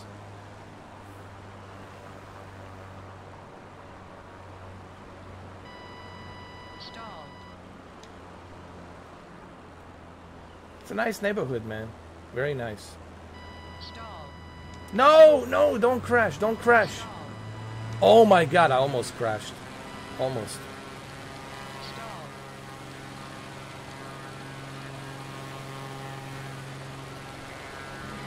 Stall.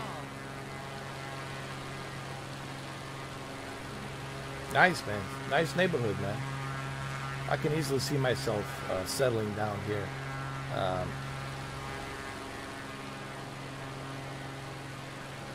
Yeah. It's right next to Sydney.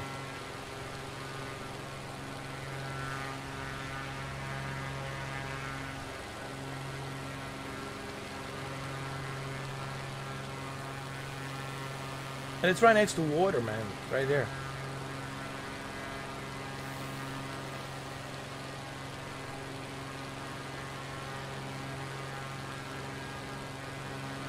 There we go.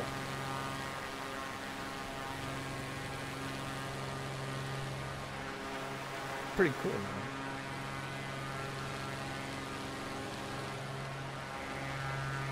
What is this? Some kind of a beach? That's a nice beach over here, man.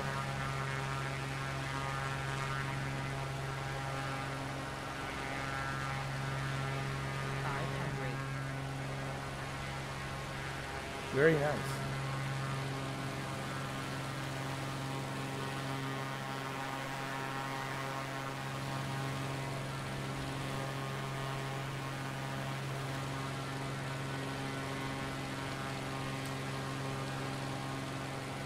What is a dingo? Nobody's Beach. That's what's called Nobody's Beach. It looks pretty cool, man. It's beautiful over here. 500. And look at this neighborhood right here. Right on the beach, man. Look at this one. Newcastle. Look at this. But I'm sure it's expensive, right? I can only imagine. Living up here has got to be expensive. Buying a house here, right next to the coast, I can only imagine. I don't know, maybe it's not, but I'm guessing it's probably expensive. And look at the pool. Look at this pool over here. It's a juggernaut of a pool. Look at that. That's an Olympic swimming pool. Thing is huge. Yeah, this is probably, I'm guessing it's expensive. Oh, of course I'm going to add you, man. Hold on, let me add you right now, dude. Of course. You should be on my list long time ago. Hold on. It's all capital, huh? Capital letters. I know. N.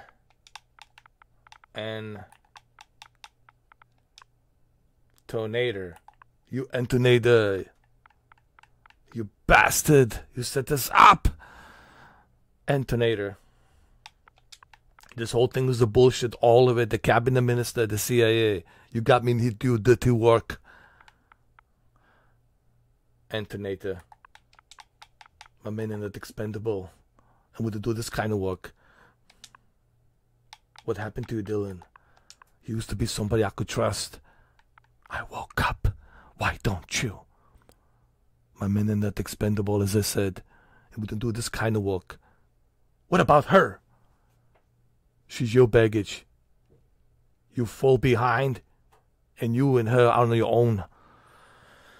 Hold on. Antonator.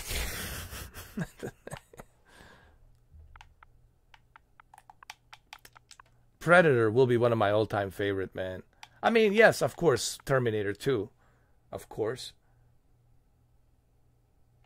Of course. Terminator 2, without a doubt. But Predator, it's out there, man. It's like all-time favorite of all-time favorites, you know. That movie, even after a million years from now, when aliens find it, even aliens going to be addicted to that movie. It's so it's a timeless movie. John McTiernan created a movie that it's timeless. Everything's perfect about that movie. I mean, dude, everything from beginning to the end is just perfect. Really, it's probably the most perfect movie ever created. For me, at least, it's the perfect movie. There's nothing that comes close to that. Die Hard goes into the same category. Die Hard definitely goes into the same category. It's perfect. And it's created by the same director. It's created by the same director, John McTiernan. Can you believe that?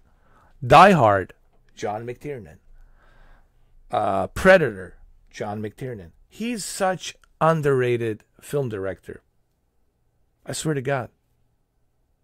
One day you're going to give this guy credit. Like, hey, you know, John McTiernan. People don't even know who directed the Die Hard. People don't even know who directed a Predator. It's John McTiernan, but he's such an underrated film director. It just drives me crazy, man. I know. The reason he's not making any movies anymore, because apparently,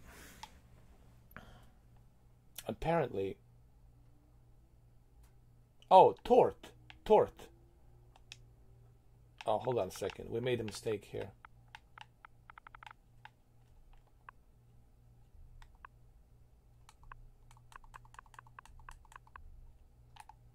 Tort. It's a tort. Well, where is it? Wait a minute. Did I change my letter?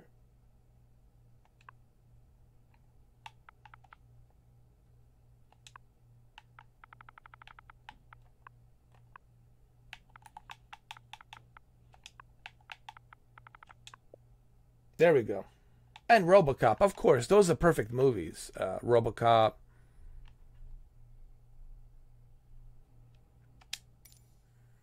Why did it fail?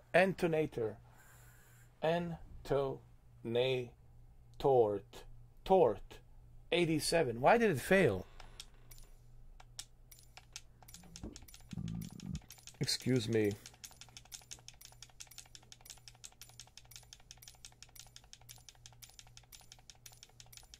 Yeah, I can do that, man. EGAD. If you have the code, listen, guys. If you have the codes, I can take you anywhere. Doesn't matter. As long as you have the code.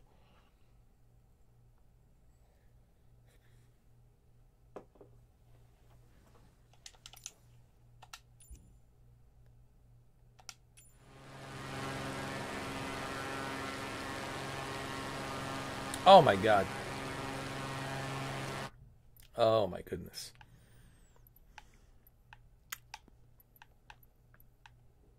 I wish you would have told me that earlier, brother. Hold on.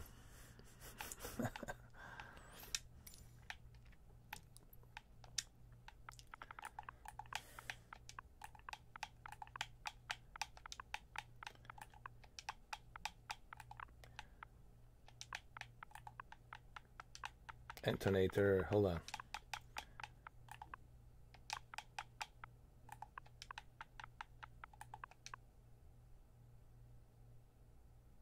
Intonator T87. I got you.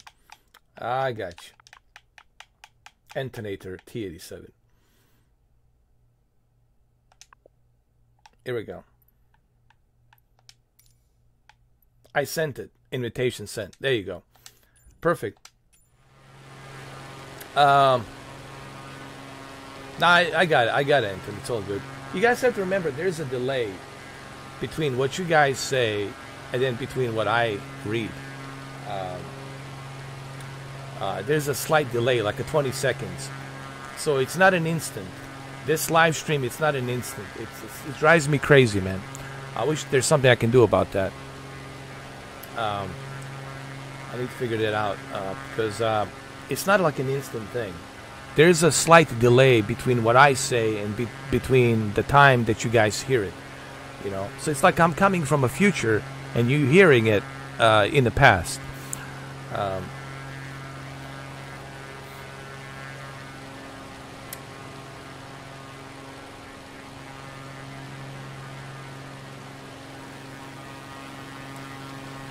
What is some kind of a racing track? Dirt track over here?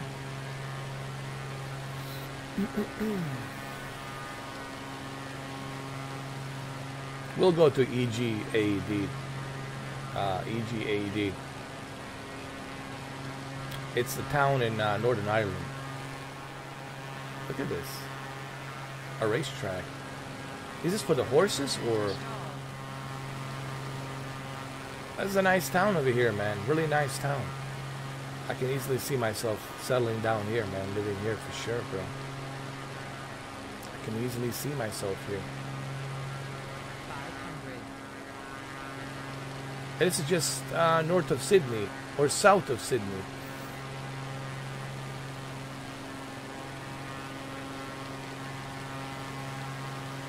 Very nice. 500. Yeah, man, I can easily see myself here. And you can take a boat, right? Take a cruise from Newcastle to Queenstown, New Zealand, right? Right? Right? A horse racing, right? You could do that, right? It's feasible. You could take a cruise ship from Newcastle, right? All the way to Queenstown, New Zealand. It might take about, I don't know, a couple of weeks, right? Maybe 3 weeks or something like that. Maybe longer. No, I'm Mr. 4K Upscaler. There's only one Mr. 4K Upscaler. Capital letters, Mr. 4K Upscaler, all together. You know I'm going to be a Mr. 4K Upscaler. There's not going to be any other name then. Mr. 4K Upscaler. If you see a Mr. 4K Upscaler anywhere out there, you know it's me. There's only one Mr. 4K Upscaler. I copyrighted that trademark a long time ago.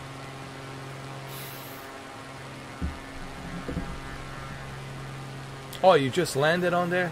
Oh, Andrew. Oh, there you go.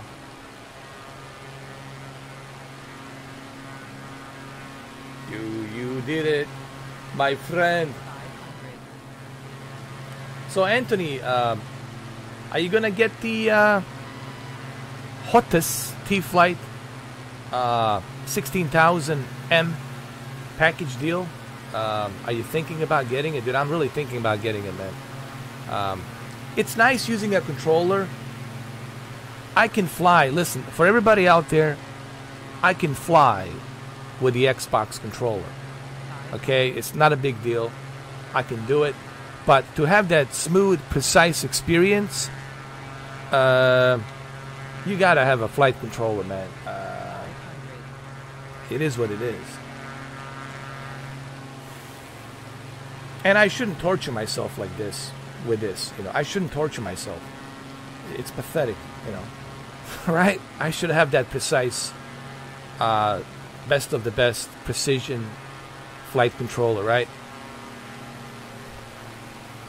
I think I'm gonna get it, man. It's really cheap, man. I'm getting a package deal, dude. I'm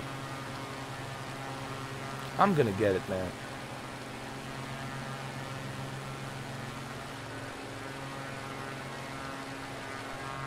All right, let's go to Ireland.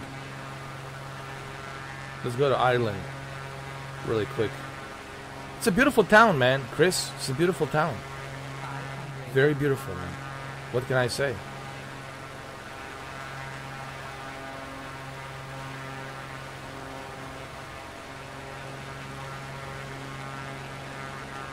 Very beautiful. Love the houses here. It's nice. Something I can easily see myself, you know, retiring, you know, enjoying my rest of the days. And again, you can take a cruise ship to Queenstown, New Zealand, or you can go on a hop on a plane, and you'll be there within like what, 3 hours. It shouldn't take more, about 4 hours maximum, right? 4-hour flight to New Zealand, right? I'm just guessing. I'm just talking out of my ass, right? But it shouldn't take that long.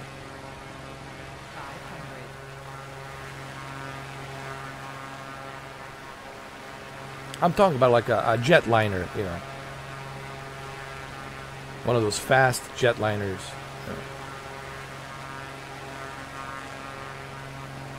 Well, there you go, Mad Max, you know. So let's go to this other place. Yeah, I thought about getting it, man. I really did. I think I'm just gonna get it, dude.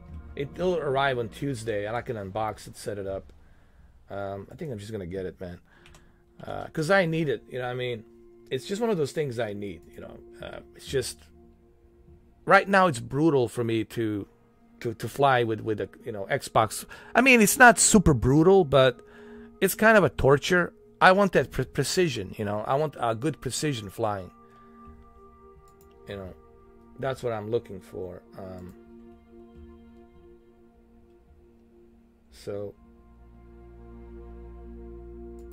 let's see.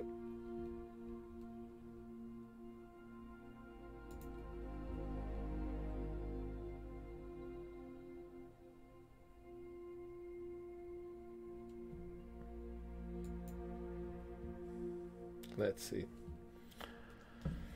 And then we're gonna go to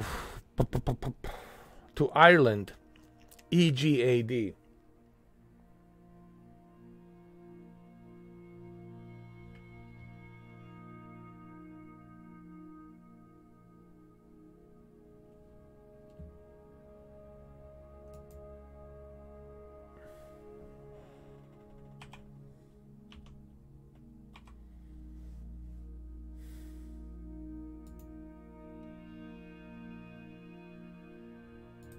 Just give me 1 second, guys.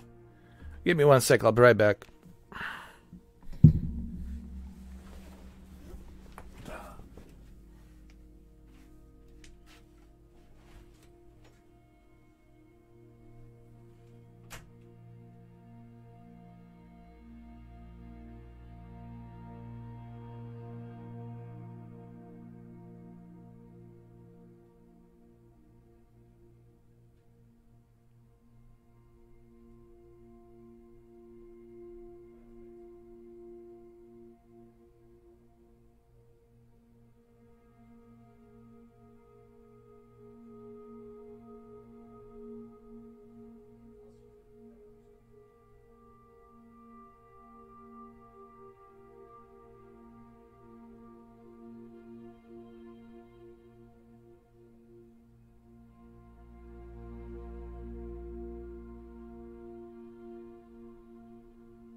All right, guys, let's do it.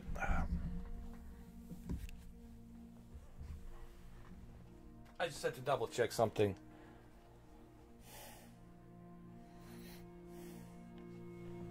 I think you should upgrade, dude, to I think you should definitely do it.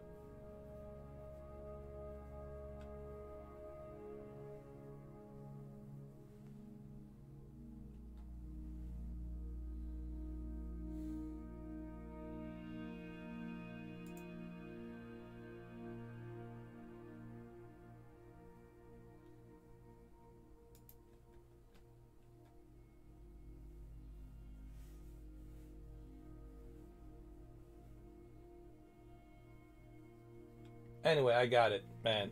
I finally ordered the HOTAS package deal. T16000M. I'm gonna unbox it tomorrow. I'm gonna showcase it to you. I'm gonna show it to you. I'm gonna set it up with a PC, and I might do a live stream. Have my overhead camera looking at it, you know, so you guys can see it. I'll do a bunch of videos on it, and it's only supported by PC, but that's okay. I have a PC, you know. You know what I mean? It kind of sucks that it doesn't support the Xbox, but I have a PC, you know, so it's going to be perfect for me to have the 60 FPS frame rate with the PC, you know.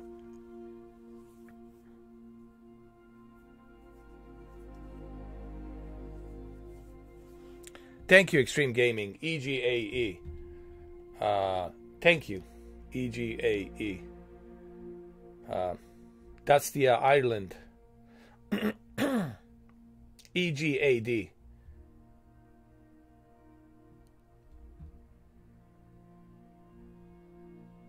Are you sure that's the correct? That's the correct thing? Because he said EGAD. EGAD.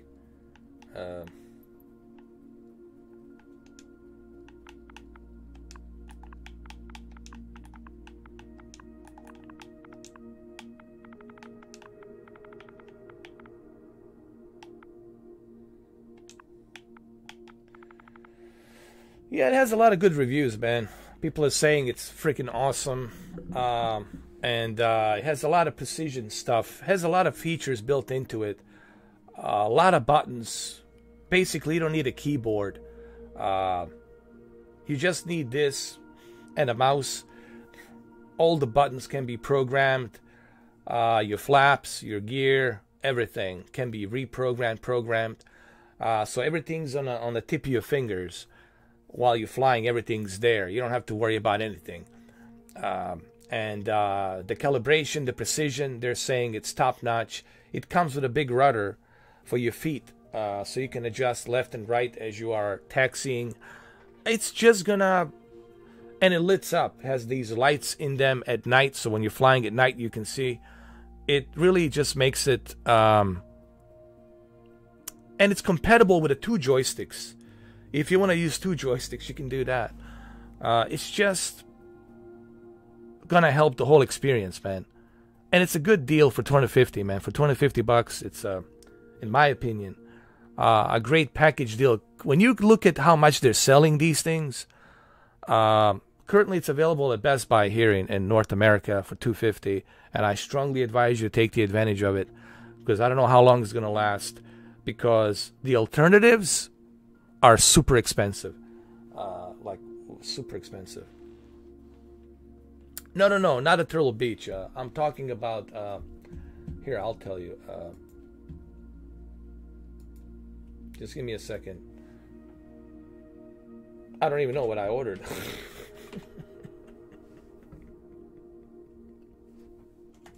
How pathetic.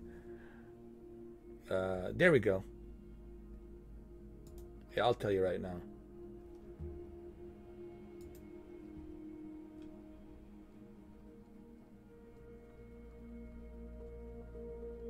It's Thrustmaster T16000M. T16000M. It's the full package deal.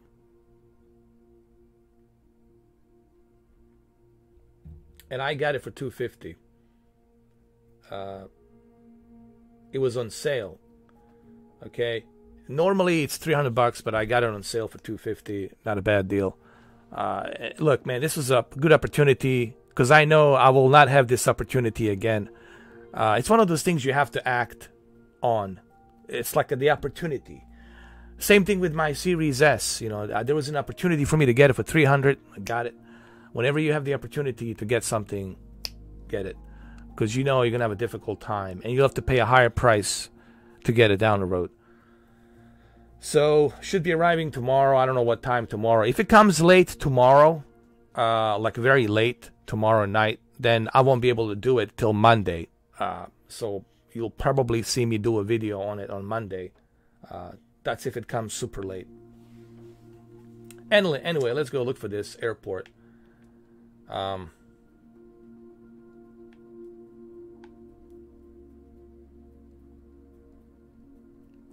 Newtown, this is it. Newtown Nerds. Newtown Nerds. Newtown Nerds. Newtown Nerds. Nards. Newtown Nards. Newtown Nards.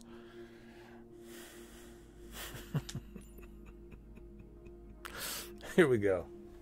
Newtown Nards. There we go. EGAD. And we're going to switch to another airplane.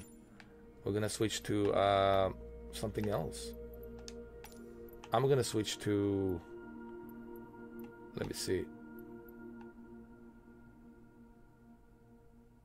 Oh, look, Huskies. They update the Huskies. I have a ski now. Husky with a ski.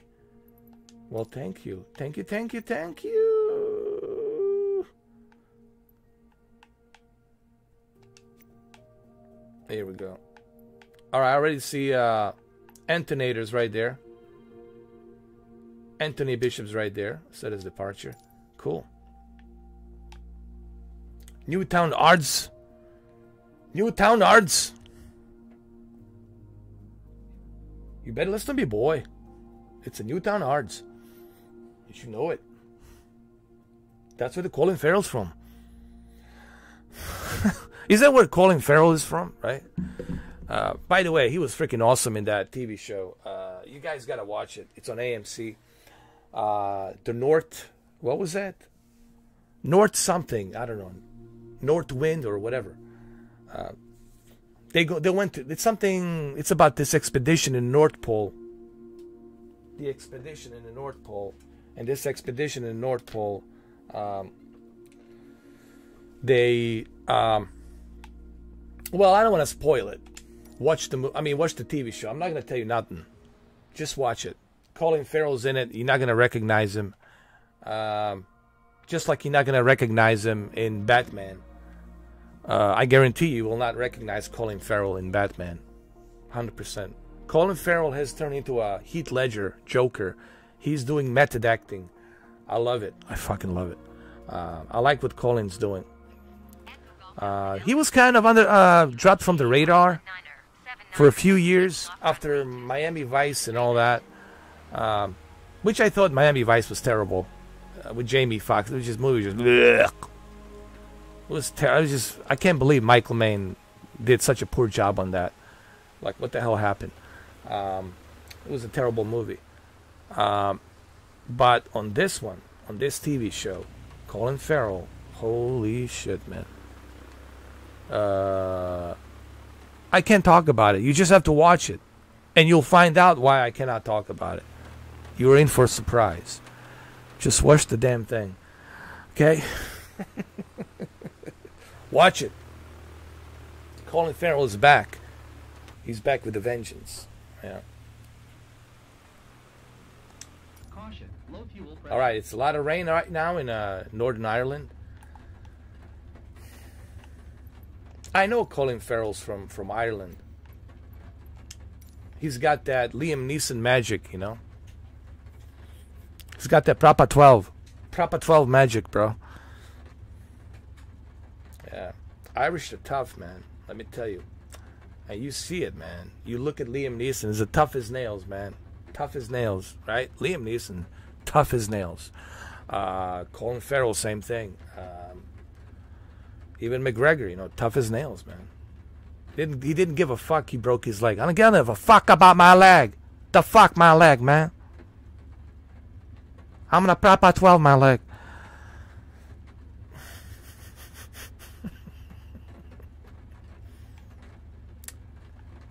Michael Mann, here's the thing with Michael Mann. He did everything good up until Miami Vice. Collateral was good. The Insider was great. The Heat, it's legendary. That movie, Heat, it's just fucking legendary. The Last of the Mohicans was legendary. But here's what happened. After that movie he did with Tom Cruise, Collateral, he started messing around with the digital camera. Hand-free, you know, digital camera shit.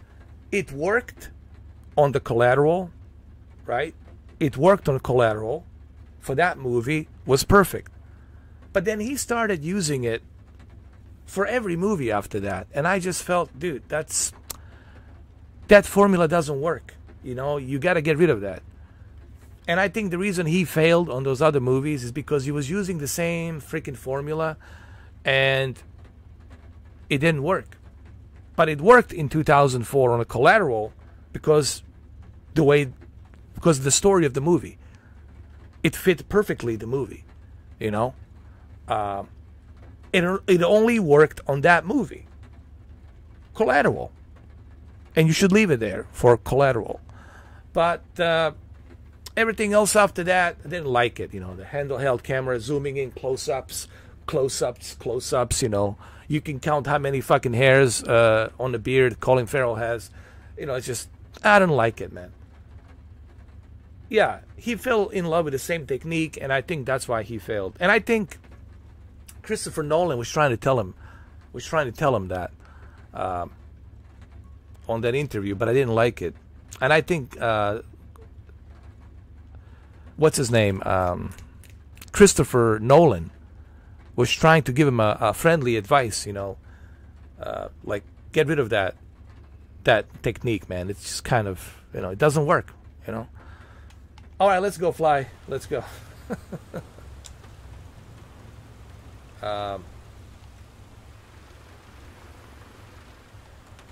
We have to be on the same server.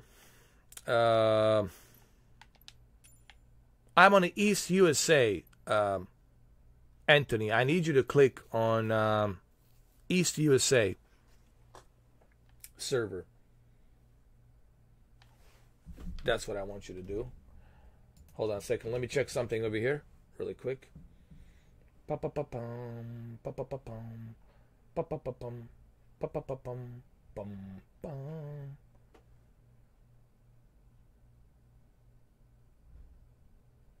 Okay.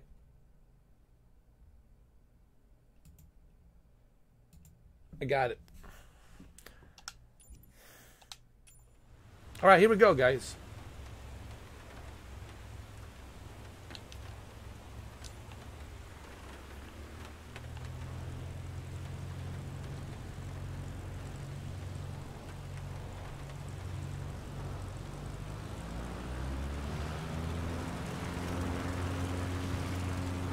Dude, it's raining in Northern Ireland.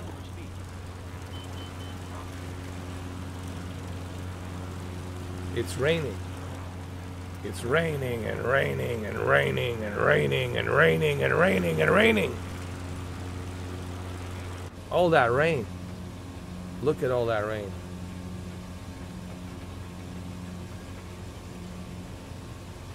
By the way, we're on a Series S, you know? I don't know if I should remind people of that. And I guarantee you, a lot of people probably wouldn't even realize. I guarantee you, a lot of people wouldn't even realize that I'm on Series S if I didn't say it, or if I didn't write it down. Like, a lot of people were like, huh? What? No. Yes. And you'll see, you know, when I go back to PC version, you're going to see that it's really not that much of a drastic difference. Sure, with the PC version, I can go up 60 FPS, you know, 60 FPS and all that jazz. I understand, you know, I can push it to the limit. But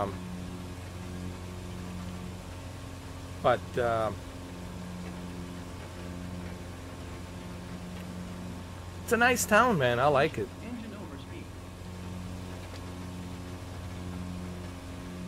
It's a very nice town.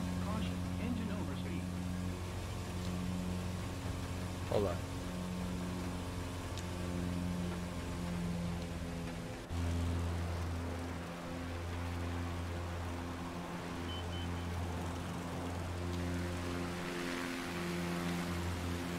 We're doing this during the rain, guys.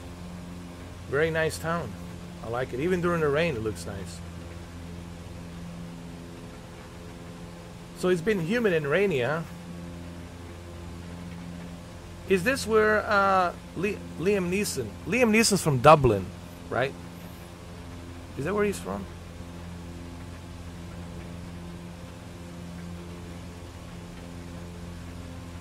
I don't know. I could be wrong. Is he from Northern Ireland or Dublin? I think he said. I think Liam Neeson's Dublin. He's from Dublin. You probably know Mike more than me.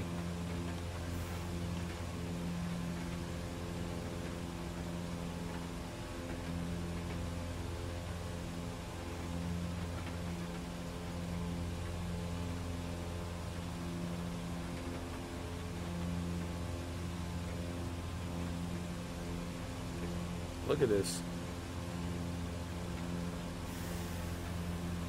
East USA, guys. Mike, Nils, you have to go to East USA. You have to be on the same server as me. Remember that. The reason you don't see me is because you don't go to the same server that I'm on. I'm always on the East USA. Why? Because it's a 52 millisecond ping. So I need you guys to be on the same server that I'm on. And if you do that, then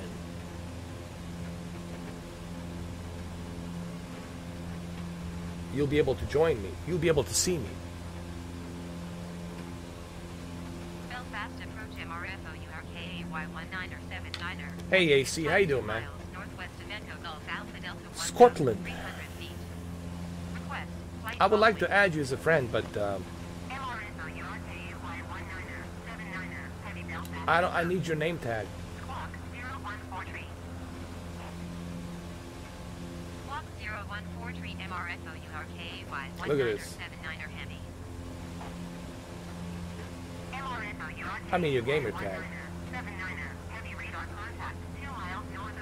Look at all these towns. Look at these apartments, man. Ireland. It's nice, man. Roger, MRFO URKAY. I mean, everything in UK is nicer, you know.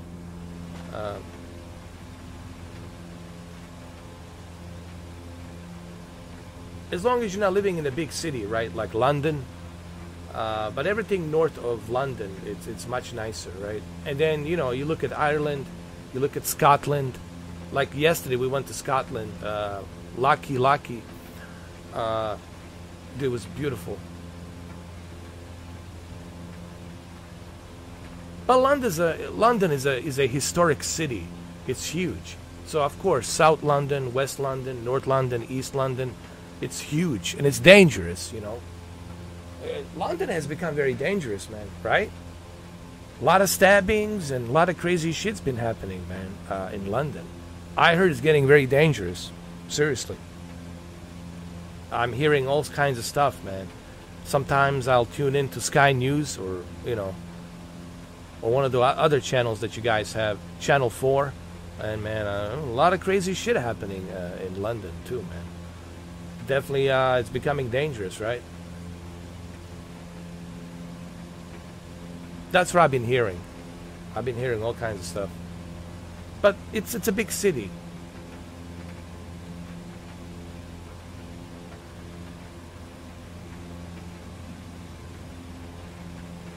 Yeah, it's a big city, Rob. You know, that's understandable. It's a huge city. You know, we're talking London. It's a huge city. So, of course, the crime's going to be much higher than living in Edinburgh or some other places out there, right? Or north of London. Manchester, you know, it's Manchester. Manchester, obviously, it's a fairly big city, too. Liverpool. But London, obviously, it's a huge city. So, yeah, there's a good chances of you know, bumping into some kind of a crime or being a victim to a crime because it's a big city. I know, it's what I heard, man.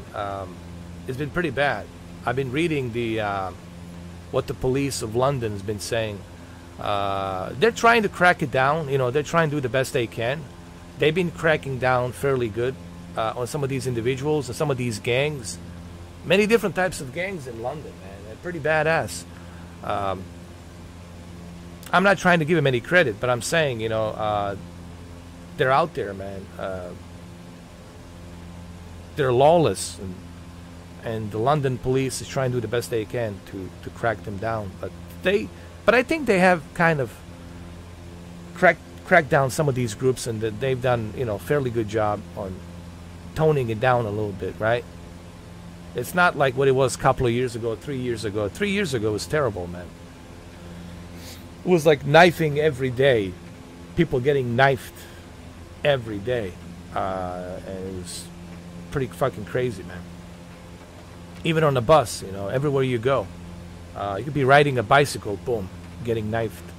So, But I saw a little bit on it on the BBC and on the Sky News that the London police been working on it around the clock, trying to crack down on these groups, and they did so far, from what I heard.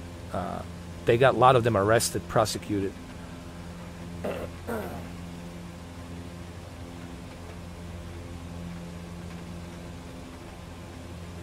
Scottish Highlands, especially the highest mountain, Ben Nevis, just next to Fort William Town.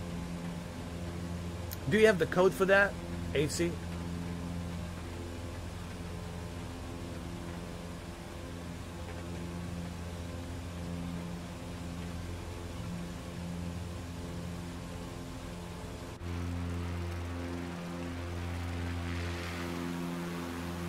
Right now we're in Ireland. Hey, look at this. This looks beautiful, man. Look at this. Look at Ireland.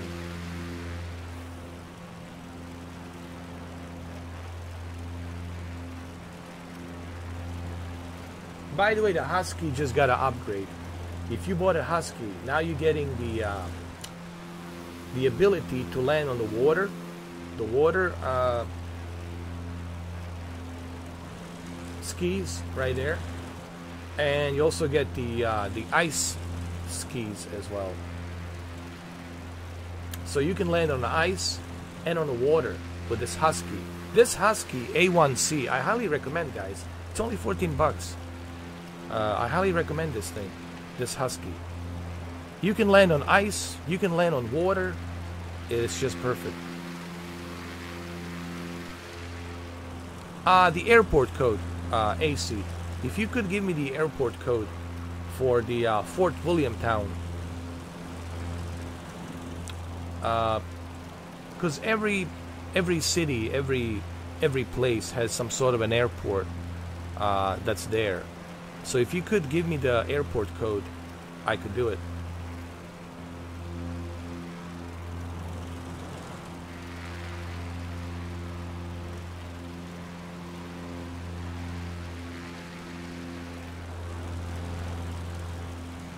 I never use a smart cam, as a matter of fact, Dave. I never tried it. I never used it. I use my own cam. I use my own custom preset cam. But AC, can I ask you something? And I don't mean to be an asshole, but I gotta ask you this. Why are you typing everything in caps? Like, is there any reason for it? You know, I'm just kind of wondering. Why is everything in caps?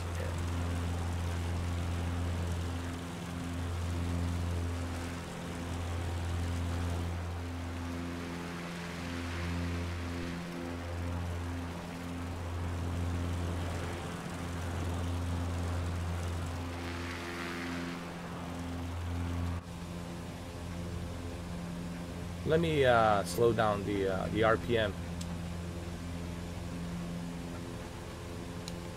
You see right here, you can adjust the propeller RPM and bring it down to 50, 54 right here. See, now it's better. See, now you got a smooth ride.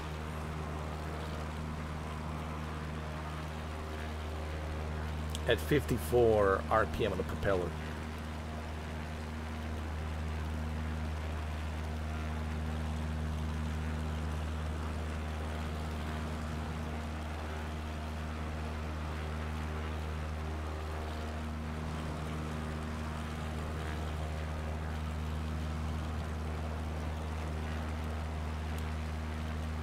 EGEO, thank you, Rob.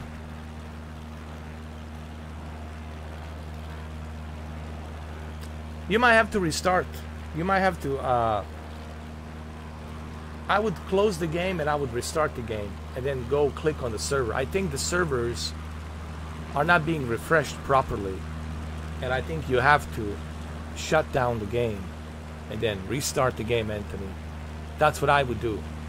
Restart the game and then hop on East Coast USA, East USA server with a 53 millisecond PNG ping.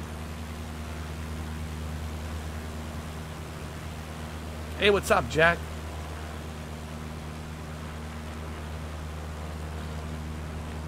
So we're in Ireland.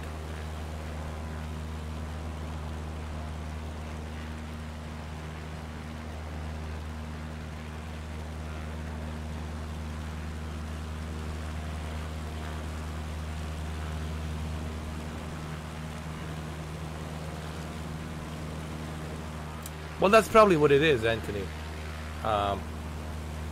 You have to refresh. You have to shut down the game and come back again. I think I had the same issue, same problem. What's up, Joshua? So EGEO, and your name it's Silent, Silent Pilot. What is it?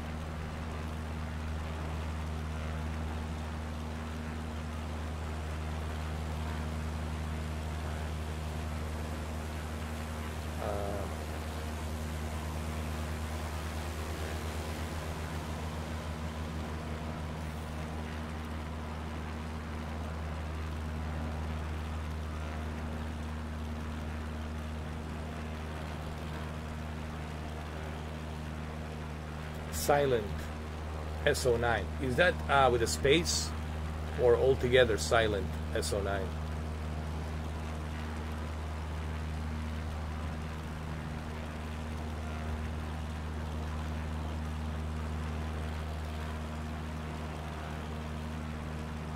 Let me see if I see you guys on the friend lists. Let me see.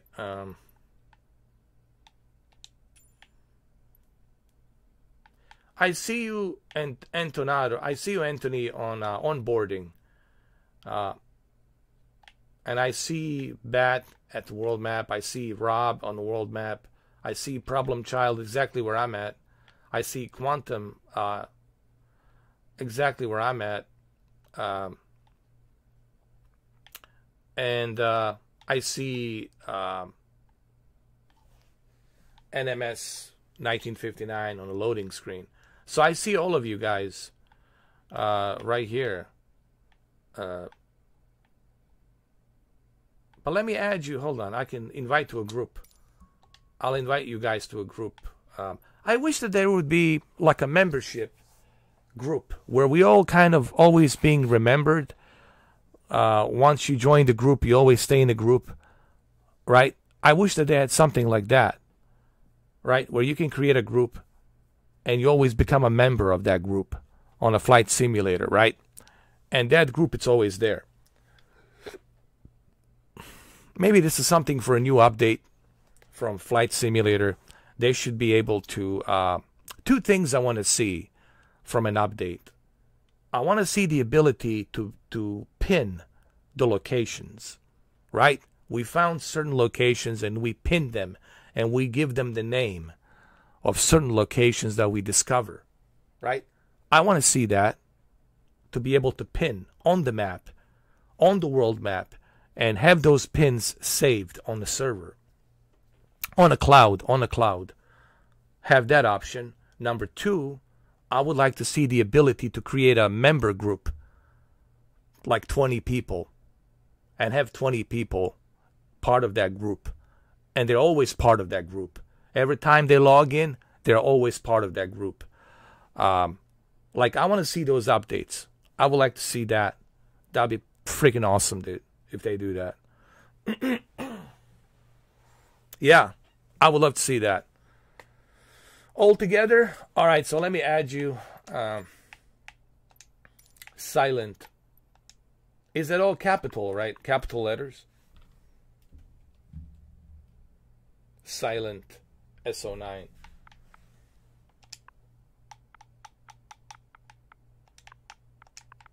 So you're from Scotland originally, huh? Oh, you still there?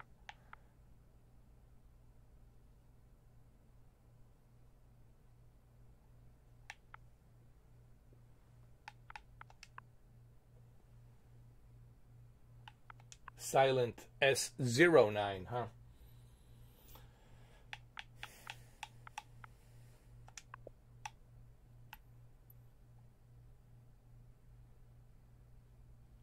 me see. It's 0.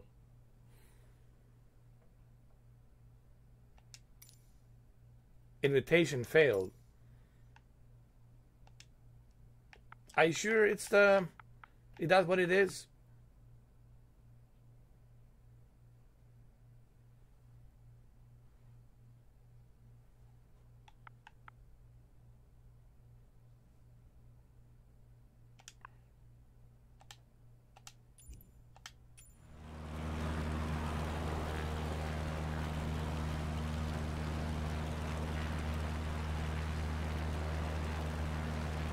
Oh, I know you, Rob. I know you live. I know Anthony lives. I was asking about this guy, AC.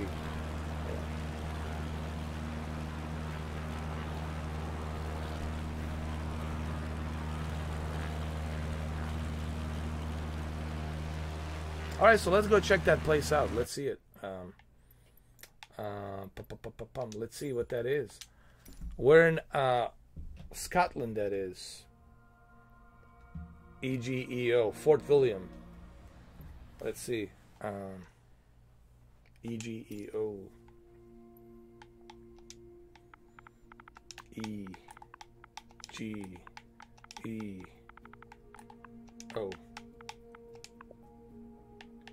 North Connell Oban. Is this it?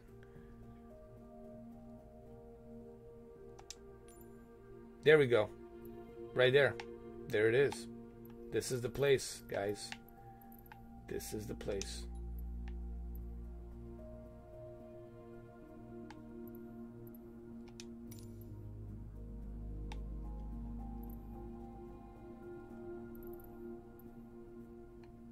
Wow, that's nice, man. Fort William. And then I guess we can go to Fort William. Set as a rival. I think this will be nice. Going from here all the way to Fort William. Right here. There we go.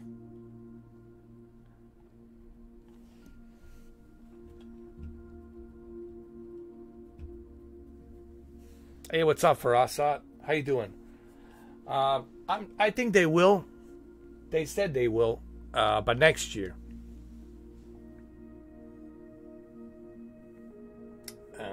The next year they will. Do I see the invitation? No. No notification. No nothing. But I'll add you. Don't worry. Nils, I'll send you an invitation. I'll send you guys an invitation. I'll send you an invitation too. Anthony, I'll also send the invitation to all of you. Quantum, there, and Problem Child. He's already, I think he's already here. Let's see. Pump Truck, I'll send an invitation to him as well. But Rob is pretty good. Rob can always find me, dude. Dude, I could be just even when I'm offline. When I'm not live streaming, Robert can find me anytime.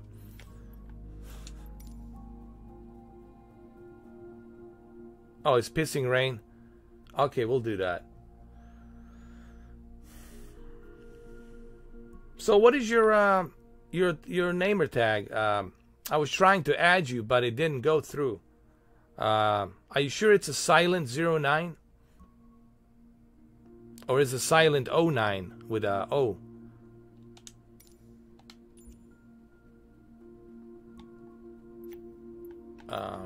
And make sure you go to the server, guys. Make sure to be on the East USA server, guys. It's very important. You gotta be here. You gotta be on the same server if you want to be able to fly with me. That's like the only way this is gonna work.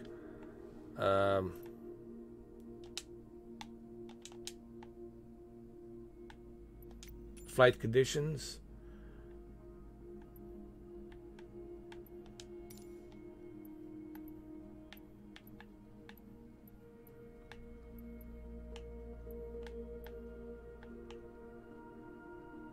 we'll put a few clouds there. There we go.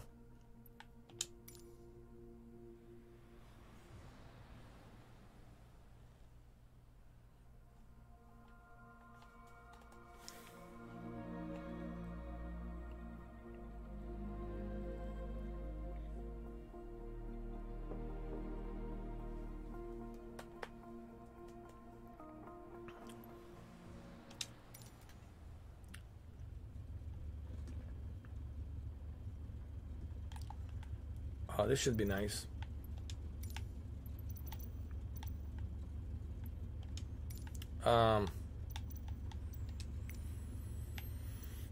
Few clouds, that's fine.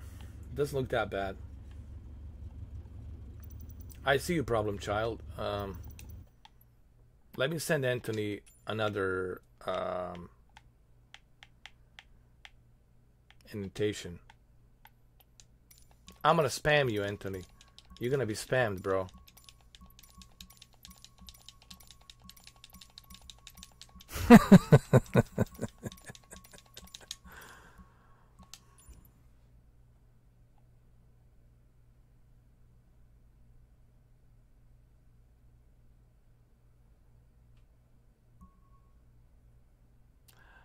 It didn't work, Silent S.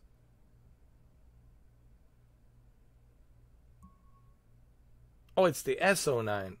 It didn't work for some reason. Let me try it again.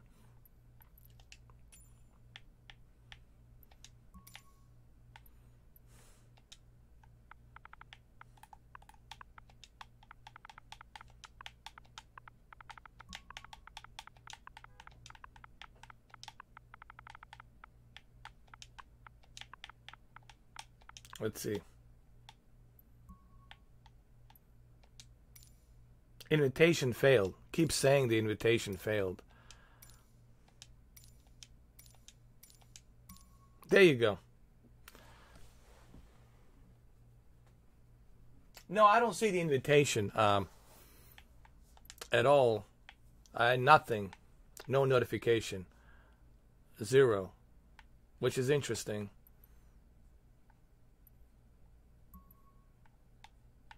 That's really bizarre. But I can see you. I can see that you are online, world map. But I don't see the invitation. Like, I know that you're on the world map. I can see you. But for some reason, it's not sending the... I'm not getting the notification. And we're friends. You know, you're my friend. You know, I should be able... I have my privacy selected. Only friends can send me a notification. Did you accept me as a friend? I'm pretty sure you did. But it says we're friends. Obviously. All of the guys over here, they're my friends. And all of you should be able to send me a notification. The only people... The only individuals that cannot send me an invitation are the ones that are not my friends. Why? Because of the trolls. You know, I have to protect myself from the trolls and idiots out there. But if you're my friend, I should be able to get, you know, notification. But it's just so weird.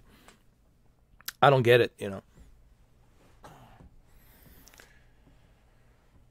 Tokyo Mauri 78. Yeah, Mike, we can do it.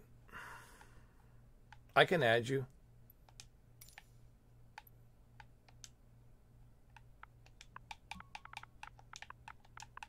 Tokyo. Maori. Tokyo Maori.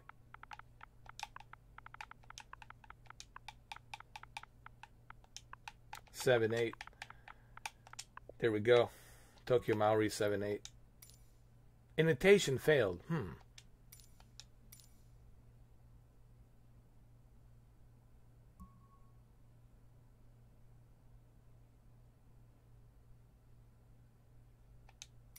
Is there a space between it?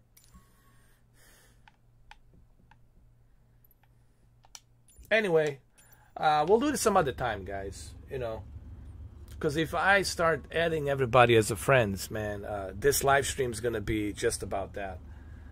You know, we'll do it some other time, guys.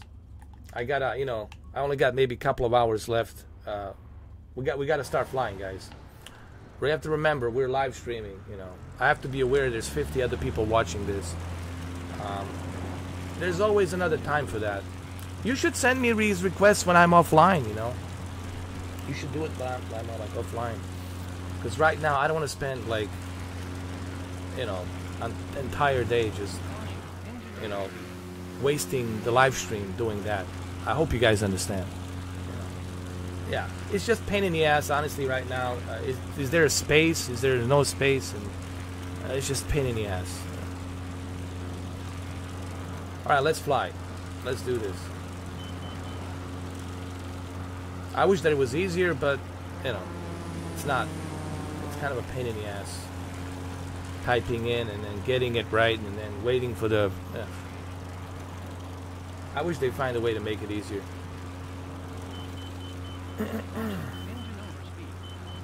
So we're in Scotland, and we're gonna follow this path that will take us to William. What was that name? Fort William, right?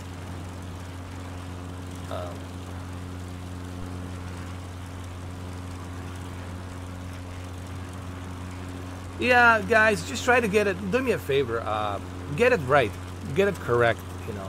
So that way, you know, I don't have to waste my time and then your time and then everybody else's time because I'm live streaming, you know. I have to be aware that I'm live streaming. You know, just get it right. Go to your Xbox Live account. Use your phone, use your laptop, whatever you have. And then just copy and paste. You can copy and paste your username and just get it right, you know. Same thing with the airports, with the codes. I'm not saying this to be some kind of an asshole. There's nothing me being asshole about this. It's just a common sense. I want you guys to be part of my group, to be my friends. But at the same time, I have to be aware that I'm live streaming. And people are going to say, what is this live stream all about? This guy spent the entire hour just adding people looking for the codes in the airports, you know. I don't want the live stream to be about that, you know. That's something I can do when we are offline, when I'm not live streaming. I'm not that difficult to find. There's only one. Listen, I'm not that difficult to find. You see right here, with my cursor that's me riding on this damn unicorn. There's only one Mr. 4K upscaler, capital letters. That's the only Mr. 4K upscaler with the capital letters riding a unicorn. There's no other Mr. 4K upscaler that's riding a unicorn except me. Except me. That's riding a Sony PlayStation unicorn on the Xbox. It's only one Mr. 4K upscaler. I'm not that difficult to find. I'm really not that difficult to find. Seriously. So do it when I'm offline. And then when I'm, you know, sitting on my bed, stroking my whatever, I can go ahead and I can add you as a friend. Deal? I think it's deal. Let's go. Alright, so there you go. That's cleared out, guys. I hope you understand. I'm not trying to be a dick about it. I'm just simply saying, let's do it when we're not live streaming. Because people here, there's so many people watching, they're like, what the hell? I know some people are saying, oh, Jesus, this fucking guy. Just fly, for the love of God. Fly. And I understand. I understand that. It's true. It really is. When I'm offline, dude, I can spend hours trying to communicate with you and add you to the friends list. But nobody wants to communicate with me when I'm offline. When I'm not streaming. You know, I find it so weird. Like, you know, I'm there, you know. So hopefully that's clarified. Anyway, this looks like a very nice place. We're going to William Fort. We're going to make sure we enjoy this flight. It should be a very nice flight. This is by AC. AC recommended this. Is this your hometown, AC?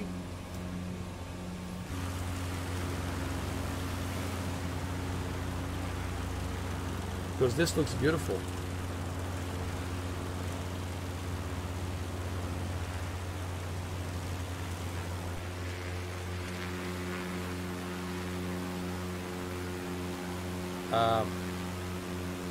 Quantum and Anthony, just follow me, guys. Follow me, and we're gonna explore this beautiful.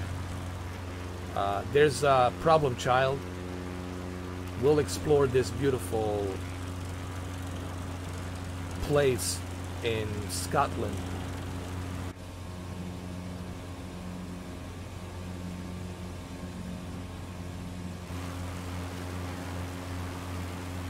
I want my my viewers who are watching. See, I'm aware that I'm live streaming, and I'm aware there's other people watching, guys. I know you guys want to do what you want to do, want to fly where you want to fly. You don't care. I get it, but I have to care because other people are watching this.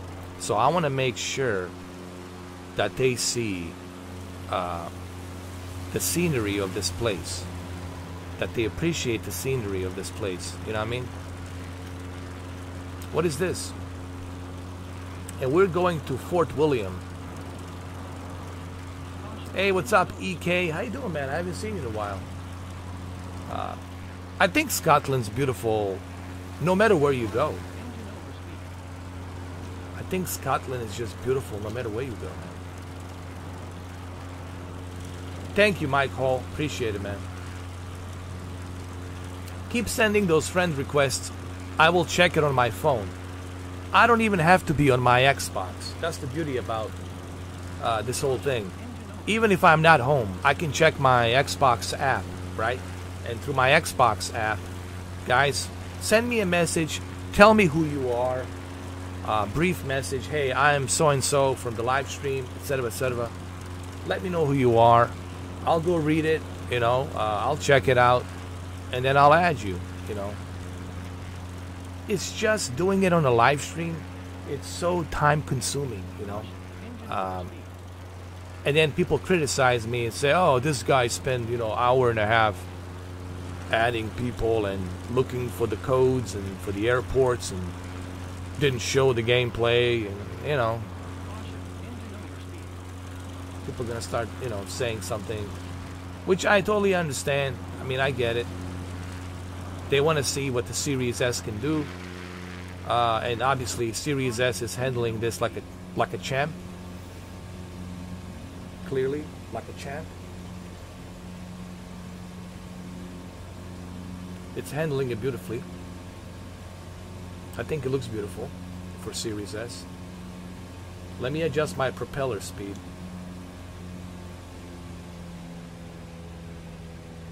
Here we go. And let me turn on my map.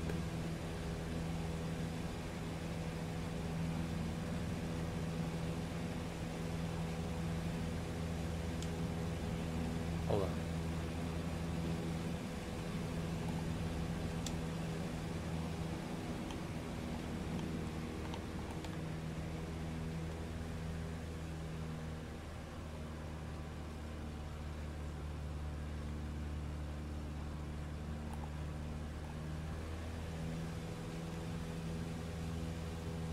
The hell with the map. I already got a map. I don't need it.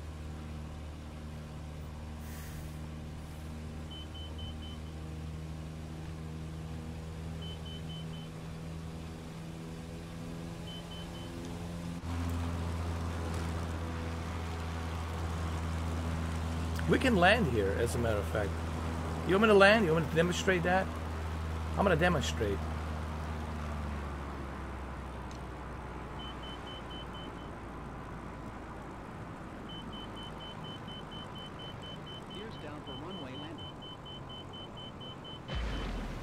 Woo-hoo!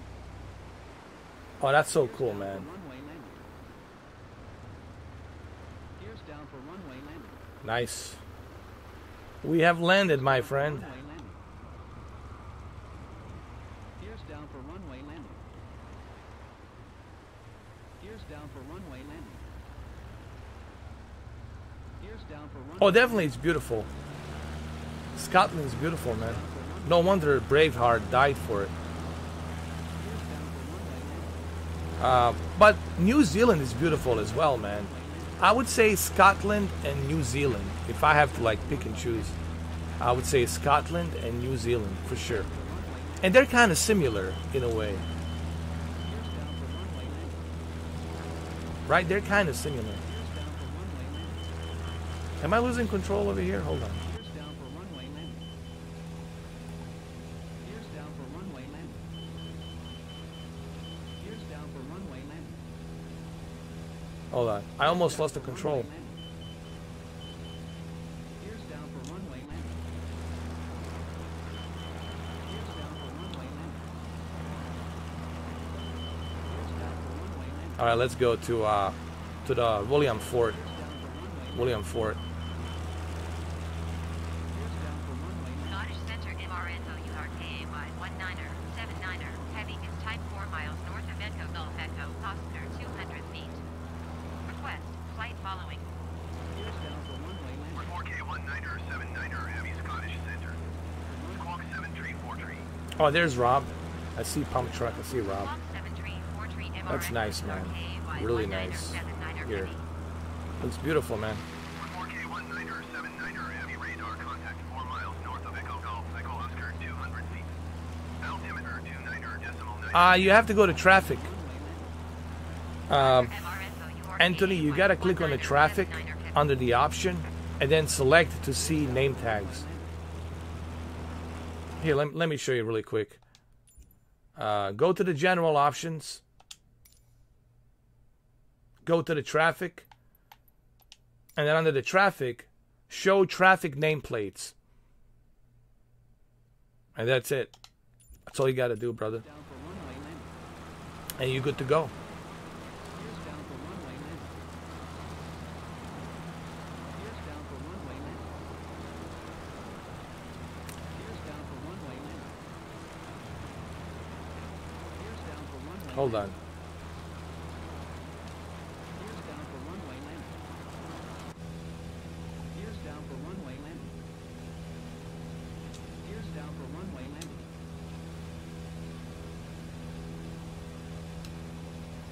There we go. That's better.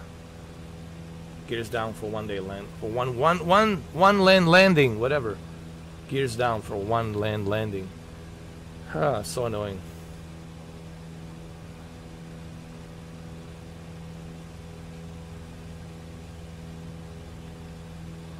So nice, man. Look at this.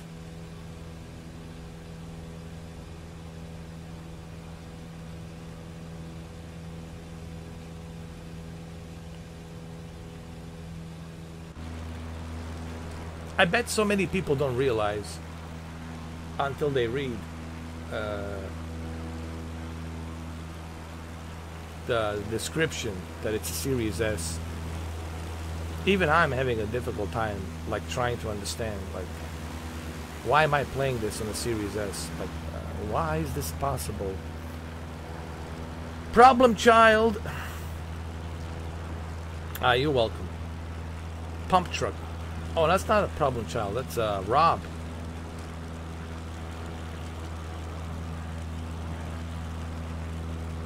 That's Rob right there. That looks beautiful, man. Look at this, man. This is just beautiful. Beautiful, beautiful.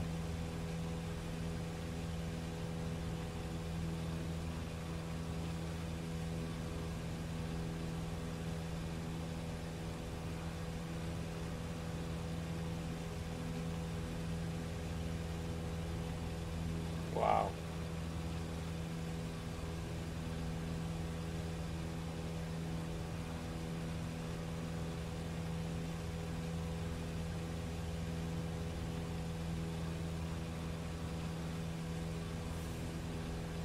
Oh, where are you at? Oh, you probably, oh, you're too far away. But that's okay.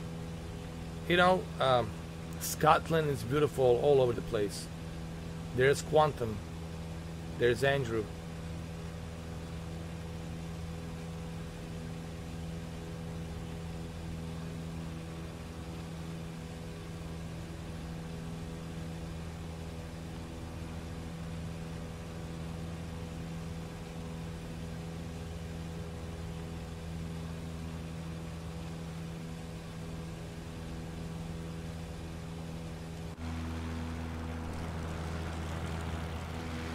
I love this airplane.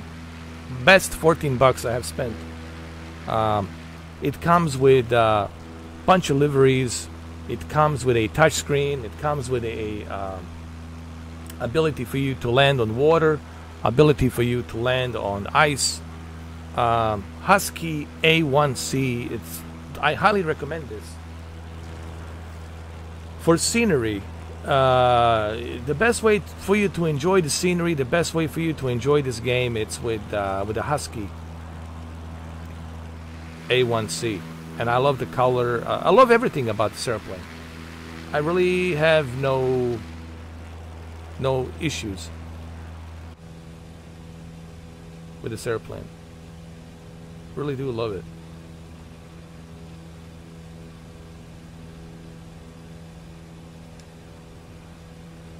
There's the map, touchscreen over here.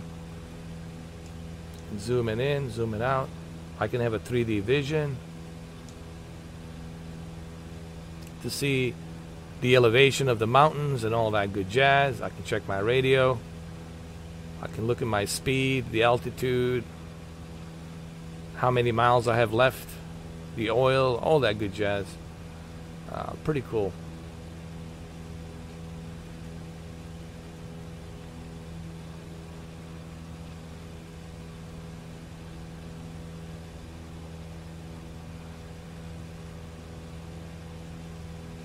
There's Problem Child.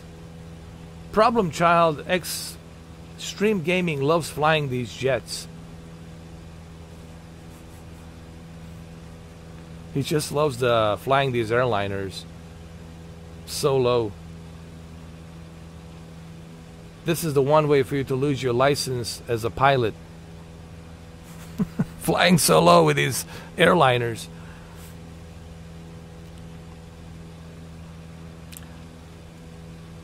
To me, the airliners are only good if you're going to do a flight plan like IFR or VFR, right? Especially the IFR flight plan. And then you fly from London to Australia, or from London to New York, or New York to LA, or Miami to LA, or Miami to Seattle, whatever. Right? Or Chicago to Seattle, right? Any of these flight plans would be ideal for like Airbus 320 or 737, but I would never use them for this, because it's so much nicer. With I can land on the water here, I can land on the ice. With this, you know, I can just enjoy the scenery, man. I can enjoy the beauty of these countries. That's why I love this Husky A1C.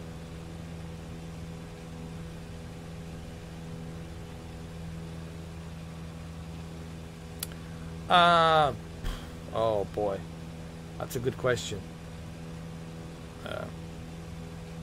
I have so many projectors. I used to have so many projectors, and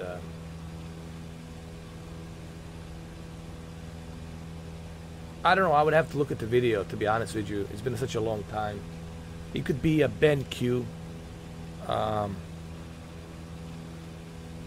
Most likely BenQ HD 2550, which is the 4K HDR projector, pixel shifter. It's not a true native 4K projector. It's a pixel shifter. It's using this technology to shift every and each, to duplicate every and each pixel to scale to 4K. I mean, it still looks nice, and you have HDR with that wheel color. Has a nice DCI-P3 color measurement, pretty good color measurement. But I think it's BenQ HD 2550. It could be Home Cinema 21. Could be Home Cinema Epson.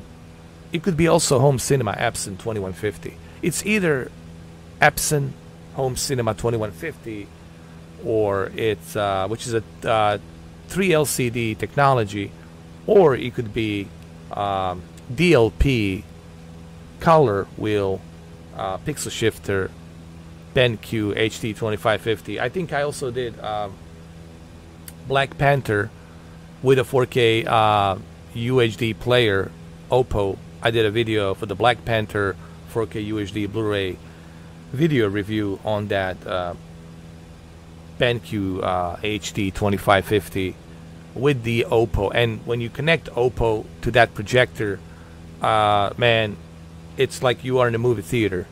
The colors pop very nicely. I did a review on that projector with that movie, Black Panther, and I also did Saving Private Ryan. Saving Private Ryan looked amazing with that 200-inch BenQ HD 2550, but you have to move it far away, like 12 feet far away. You gotta have an extra room to move it so far away. That's how you get that extra, 200-inch ratio.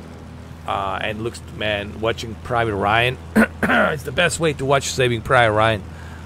If you're not watching Saving Private Ryan on a projector, don't bother watching that movie. I will never watch. There's two movies that I have to have a certain needs.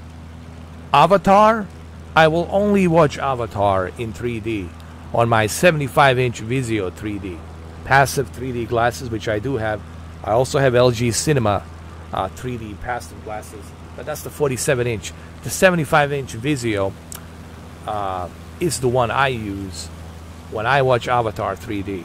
And that's the only movie I'll watch in 3D. And I got tons of 3D movies.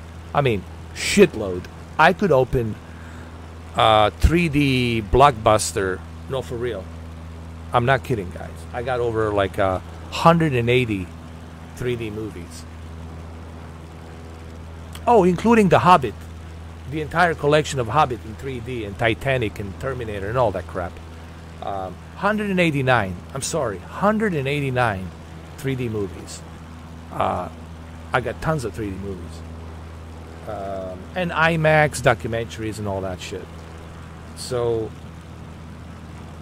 that's the only time I will watch the Avatar. It's with 3D. The Avatar, I will only watch it in 3D.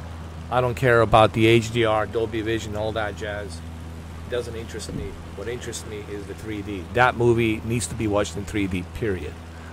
Same thing goes with Sandra Bullock and George Clooney. I have the IMAX 3D version. I had to import that shit to be both A and B compatible. I had to import that shit from Indonesia. Cost me arm and leg to get the IMAX 3D gravity. And watching that shit in 3D, it's fucking amazing. On a 75-inch 3D Vizio. Oh, Jesus Christ, man. That's another movie I will only watch in 3D. And of course, Saving Private Ryan, I will only watch Saving Private Ryan on a 200-inch projector. That's the only way. With my Oppo UDP 203, which is the best 4K UHD, the best 4K, the best player, period. The best player, period. Oppo UDP 203 or 205. They're the best. Ask anybody out there on the audio video forums and they will tell you that Oppo is the best. There's nothing better than Oppo. If you can get it for less than $1,500, get it. But there's nothing better than Oppo. I'll tell you that right now. Nothing better. I don't care about Panasonic. Oppo is the hands down the best player, the last best player ever built, period. Period. Every film director from Ridley Scott to Spielberg to what you call it, the guy who did the Superman, Zack Snyder, they're all using Oppo. Either Oppo UDP 203 or Oppo UDP 205. And yeah, Saving Private Ryan, 200-inch 4K projector. That's the only way I'll watch it. And of course, Avatar has to be in freaking 3D, 75-inch. Sorry, this is just who I am. This is just me. You don't have to do this. You don't have to do this. You don't have to, do this. But this is just me. That's my preference. So kill me. I like to enjoy things, guys. I like to enjoy stuff. Money comes and goes. I made some money today. I lost some money tomorrow. I don't give a shit. You're always gonna end up paying something. You're never gonna be scot-free. As far as the money.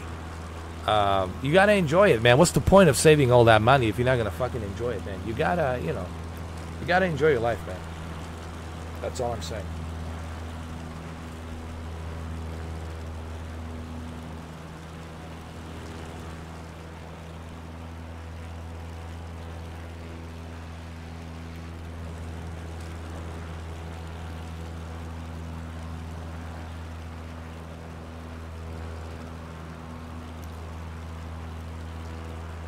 No, I'm not on my OLED. This is just my monitor. My BenQ 32-inch monitor. Every time you've seen me on a green screen, I'm in my office, guys. That means I'm using a monitor.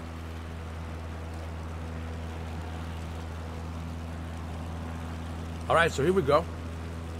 Fort William.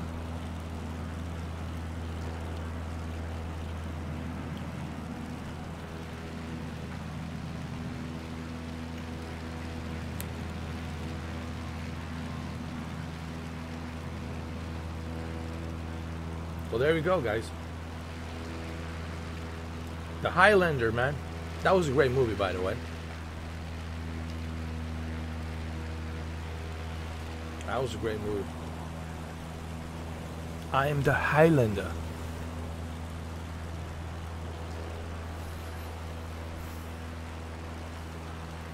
Famous bridge from Harry Potter.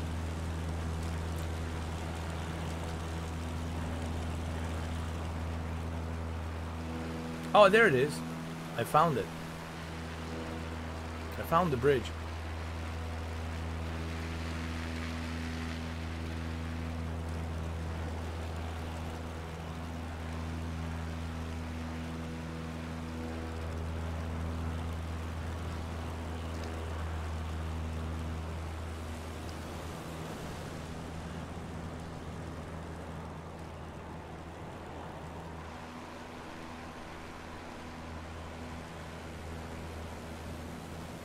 Let me see.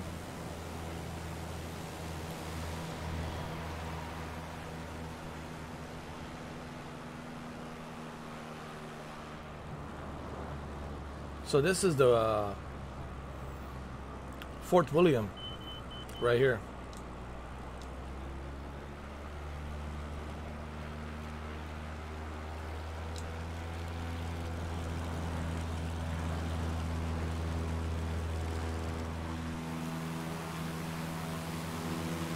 Yeah, Scotland. That's where Sean Connery's from, right?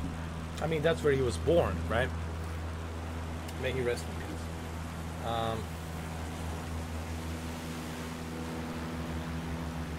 Where's that bridge?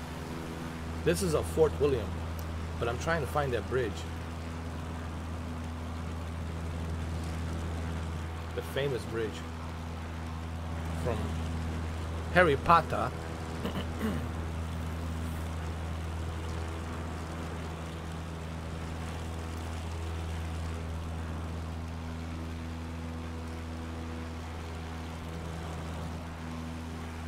You know what movie I haven't seen in a long time? Highlander, man. Highlander 1 and Highlander 2. Such a great movie, man. Both of them. I gotta watch that, man. I gotta rewatch Highlander 1, Highlander 2.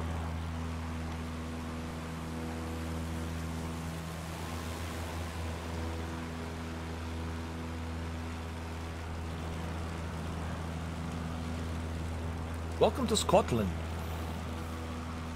Look, there's some ski resort over here. Or something, I don't know. It looks like a ski resort. It does snow in Scotland. It's some kind of a ski resort, right?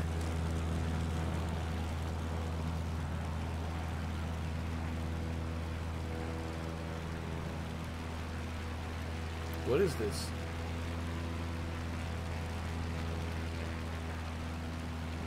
What the hell is this?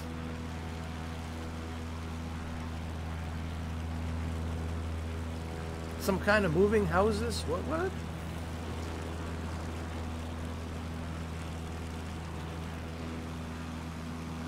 Here's up for water landing.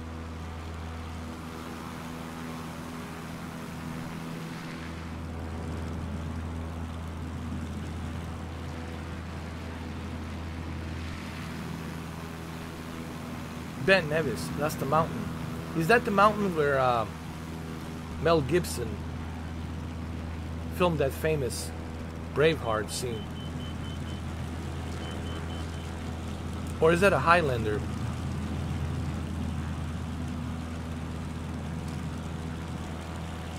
Let's go to the mountain.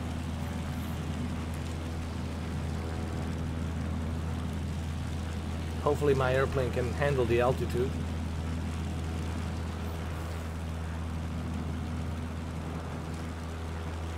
Here's up for water landing.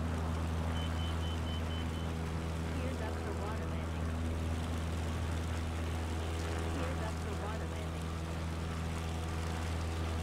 Here's up for water landing. Here's up for water landing. Here's up for water landing. Here's up for water landing. I'm gonna do my best not to crash here. I think I should be able to make it. Here's up for water landing. Nevis range for skiing. I got you. Here's up for water landing. Here's up for water landing. Here's up Jay, you're gonna crash, bro. for water landing. You're gonna crash, bro. Here's up for water landing. Pump truck. Somebody just crashed. Here's up for water landing. JP 900, man, with a jetliner. With a jetliner. Oh, and he hit the what you call it? Oh, I'm gonna crash too. Oh Lord, get the gear, get the gear. No, get the gear, get the gear.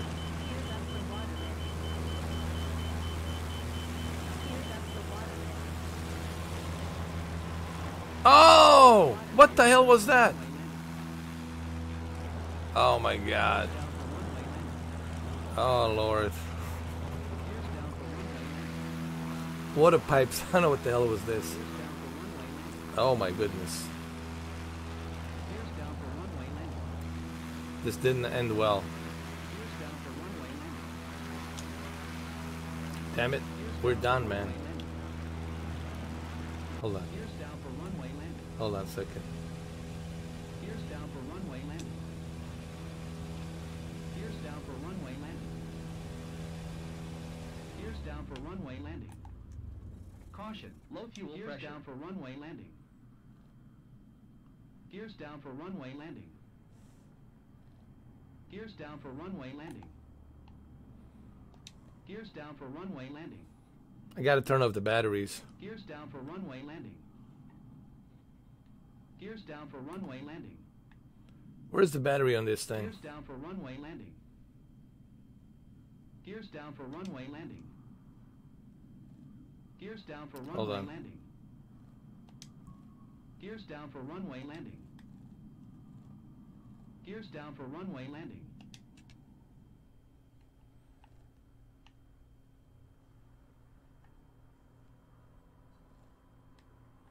Find the battery on this thing.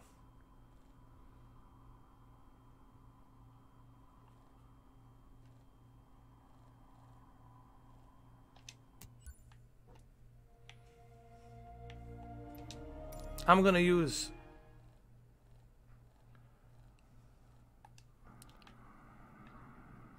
I'm gonna use a drone since I'm crashed over here. The only left thing to do is to use the drone. So the only thing I can do right now is just get the drone out, and get it rolling.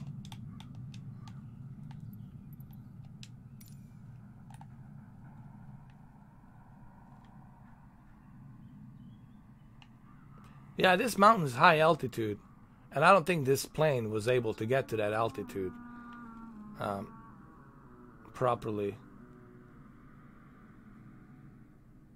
So this is Glen Nevis, top of the Ben Nevis, right? Ben Nevis, right here.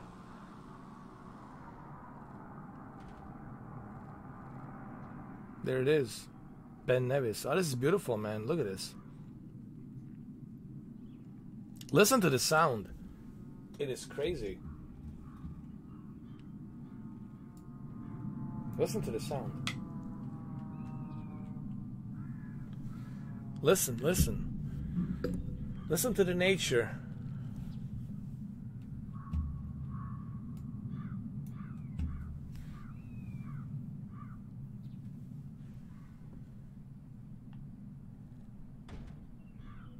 Who else crashed? Somebody else crashed.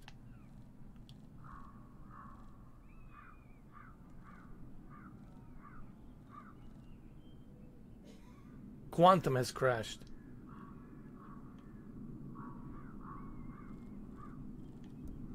Let me turn off this map.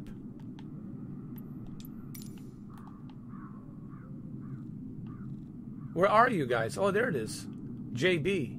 He got up again. You guys need to send a rescue team.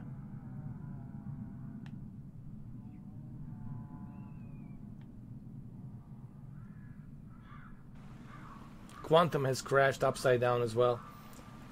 We all crash upside down, dude. But hey, this is a good place to crash. You know, it's nice. We're not far from the city, okay, so nothing to worry about. We can walk for about a few hours and get there.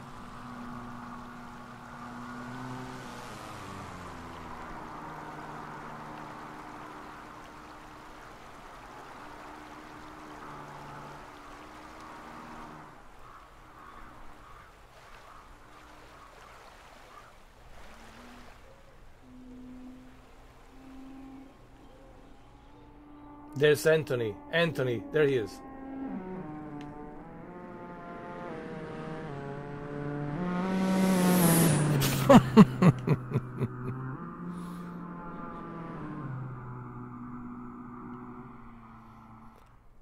What happened? Hold on.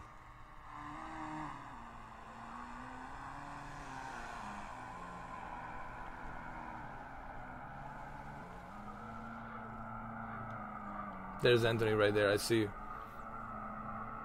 Pump truck. Rob's over there. JB's over there with a big... JB with a big airplane. Look, look. With a big jetliner. Holy shit. Dude. Holy shit, bro. You're gonna crash. Oh!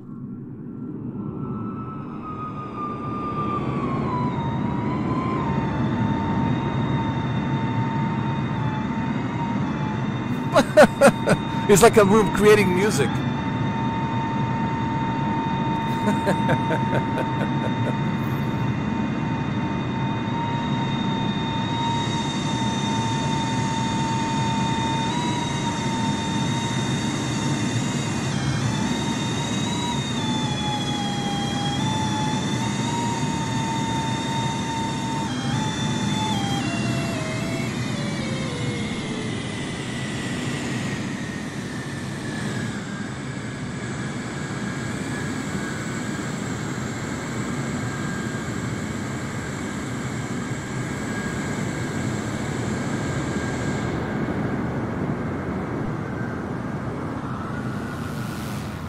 Wow, man, a lot of activity here. See who else we got over here? Rob's over there.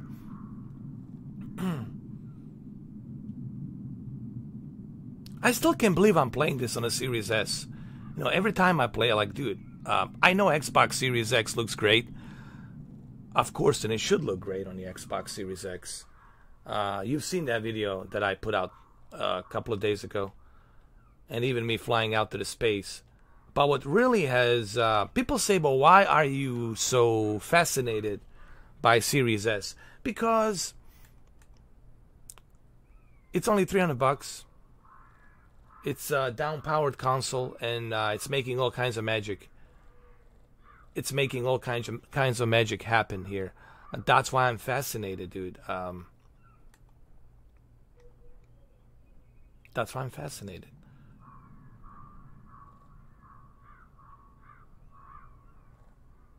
Ben Nevis. Look at this mountain, man. So this guy, Ben Nevis, is the guy who actually climbed up, right, to the mountain. And then he got up to this mountain. His name was His name was Ben Nevis. And he says, "This will be my mountain." Because he climbed first. Imagine back then him climbing to this mountain, man. To the top over here. And he says, "This will be my mountain. This will be my mountain, guys."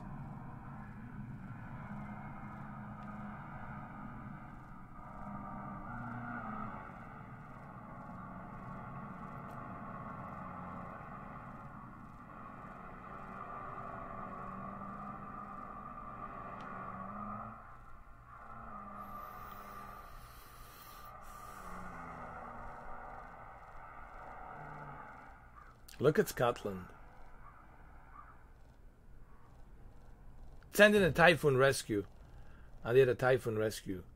And look at this river, man, from the mountain. Look at this. Holy shit, man. Look at this. Wow. Look at this, man. This mountain fresh drinkable water.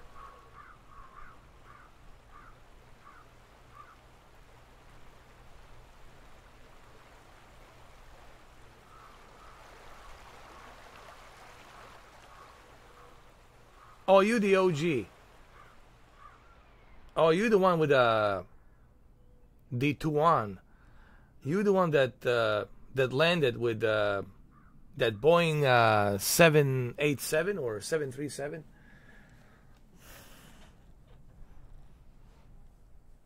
Hey, look at this thing.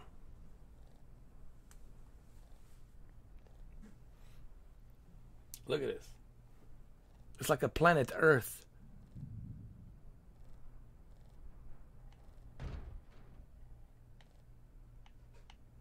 Let's add some let's add some clouds, man. Let's make it you know what I mean. Let's make it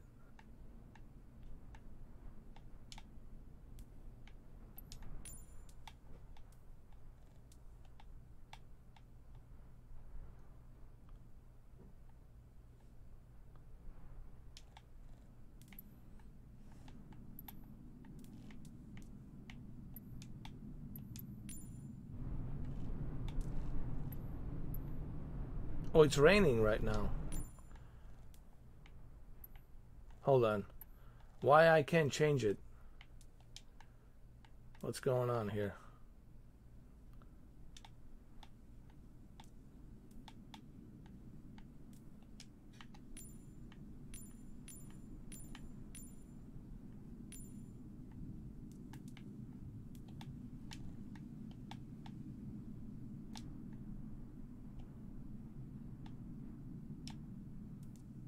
I went to February. Let's go to January. Look at this. Look at this beauty. Look at this beauty, man.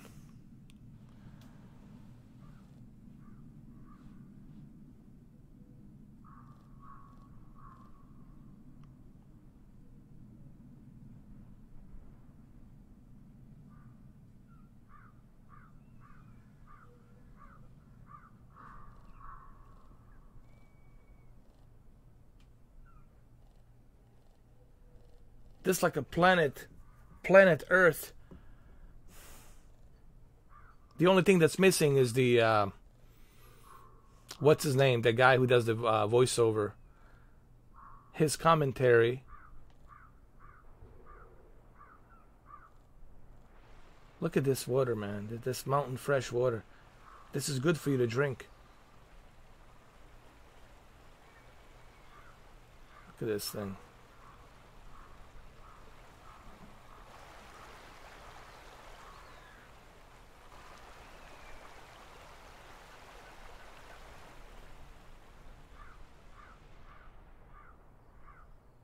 Yeah, David Attenborough.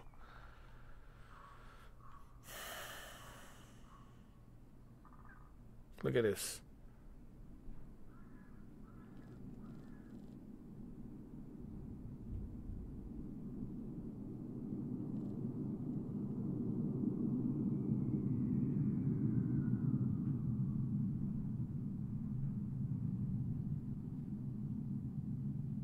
And this is on Series S, man. Holy Mother of God.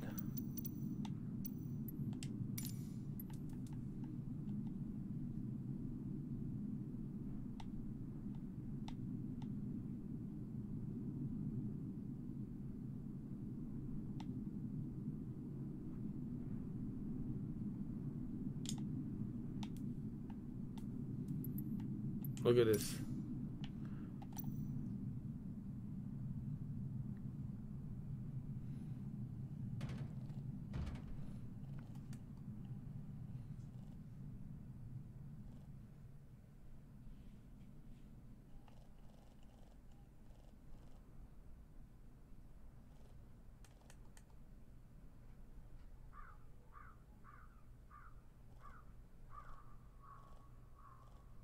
Around 5 miles. Maybe we can find it here.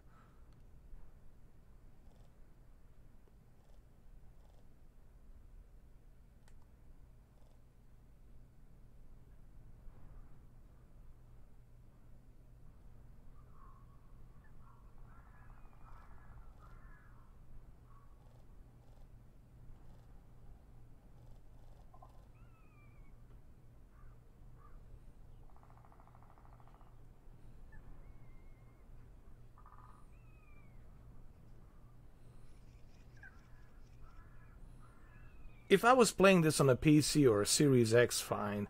But I'm playing this on a S.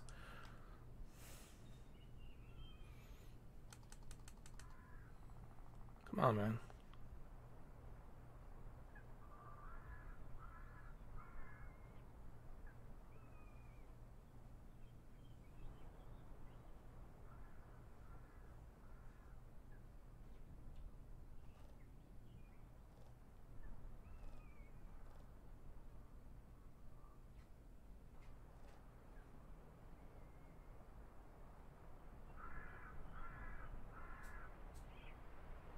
Wow. It's beautiful. Look at this. Dude, I would retire here in a heartbeat. Dude, I would live here in a heartbeat, man. Listen to that sound.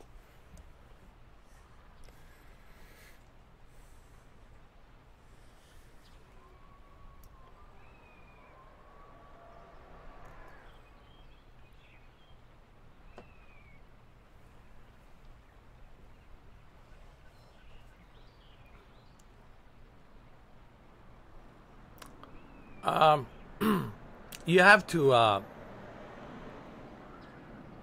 fly the Typhoon. You really have to calibrate your sensitivity, Anthony. You have to go to control setup and then adjust the sensitivity. Move the sensitivity on the axis A, Y, and Z. Your axis going up and down, left and right. So you definitely want to adjust the sensitivity. I mean, what's not to love? What's not to love about Scotland? I mean, it's beautiful. Same thing with New Zealand, you know, Queenstown. It's beautiful. And then, what's his name says, yeah, I'm so sick and tired of the guy, Steve, Austin Mayer. He keeps saying that he can't play Flight Simulator from Microsoft because it's too flat. He says the surfaces are too flat. This doesn't look too flat to me. I can even see the roof of this house perfectly. Doesn't look too flat to me. Looks just fine. But according to him, it's flat.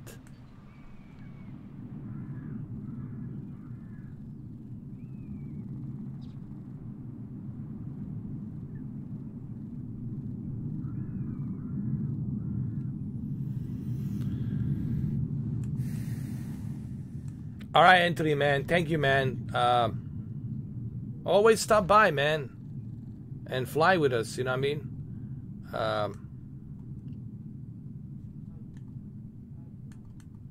So whenever you can, stop by and fly with us, dude. And I'll definitely check out that video, part 2, when you upload it, for sure. Look at this.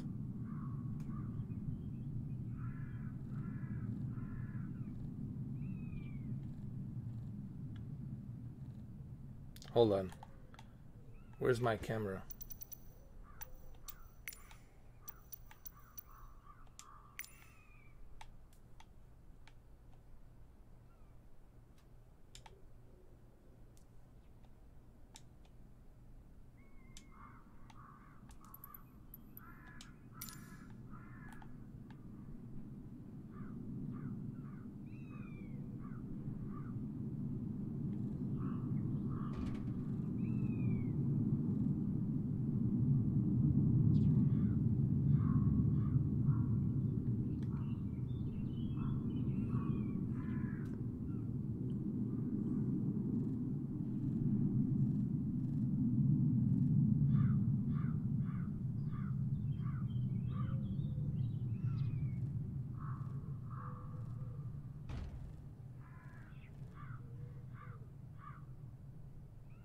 Wow.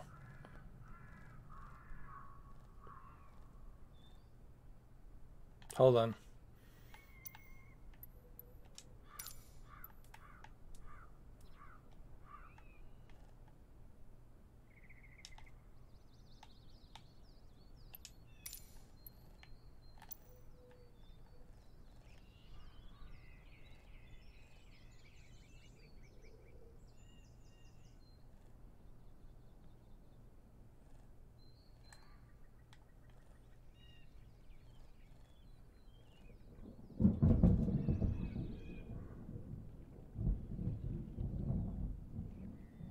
That's over here where I'm at. Thunder, raining.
You're right next to my drone.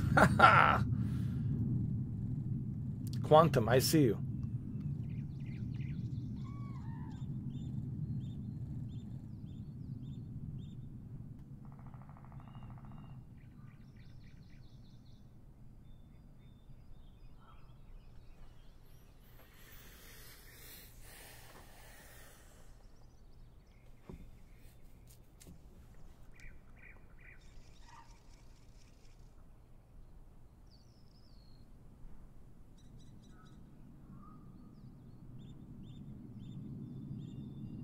Are you right behind me? I think you are.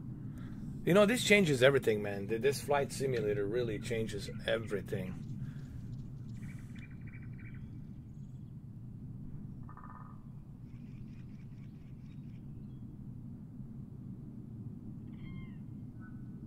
X-Plane 11? I mean, really, you can help yourself but laugh at this point. X-Plane 11.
Look at this place, man.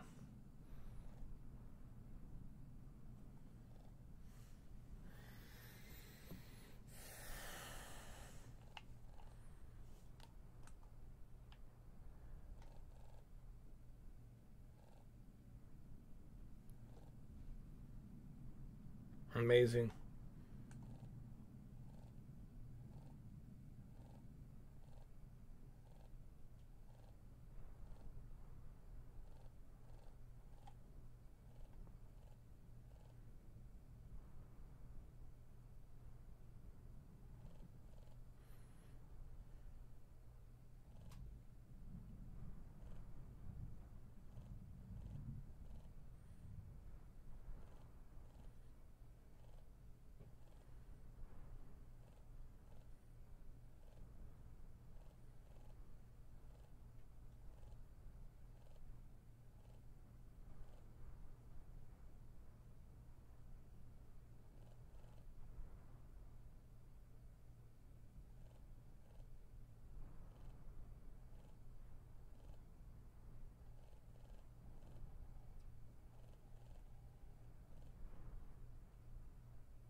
Scotland, man.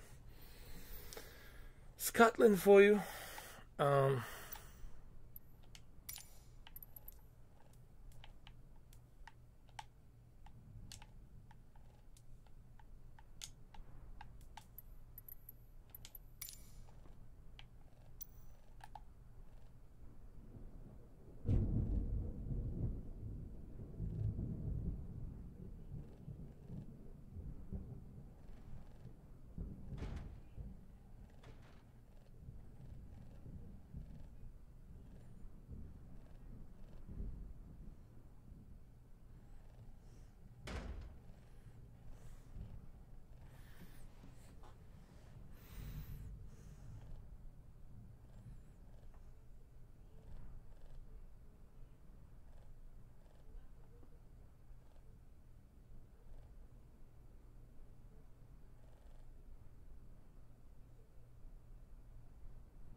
Amazing.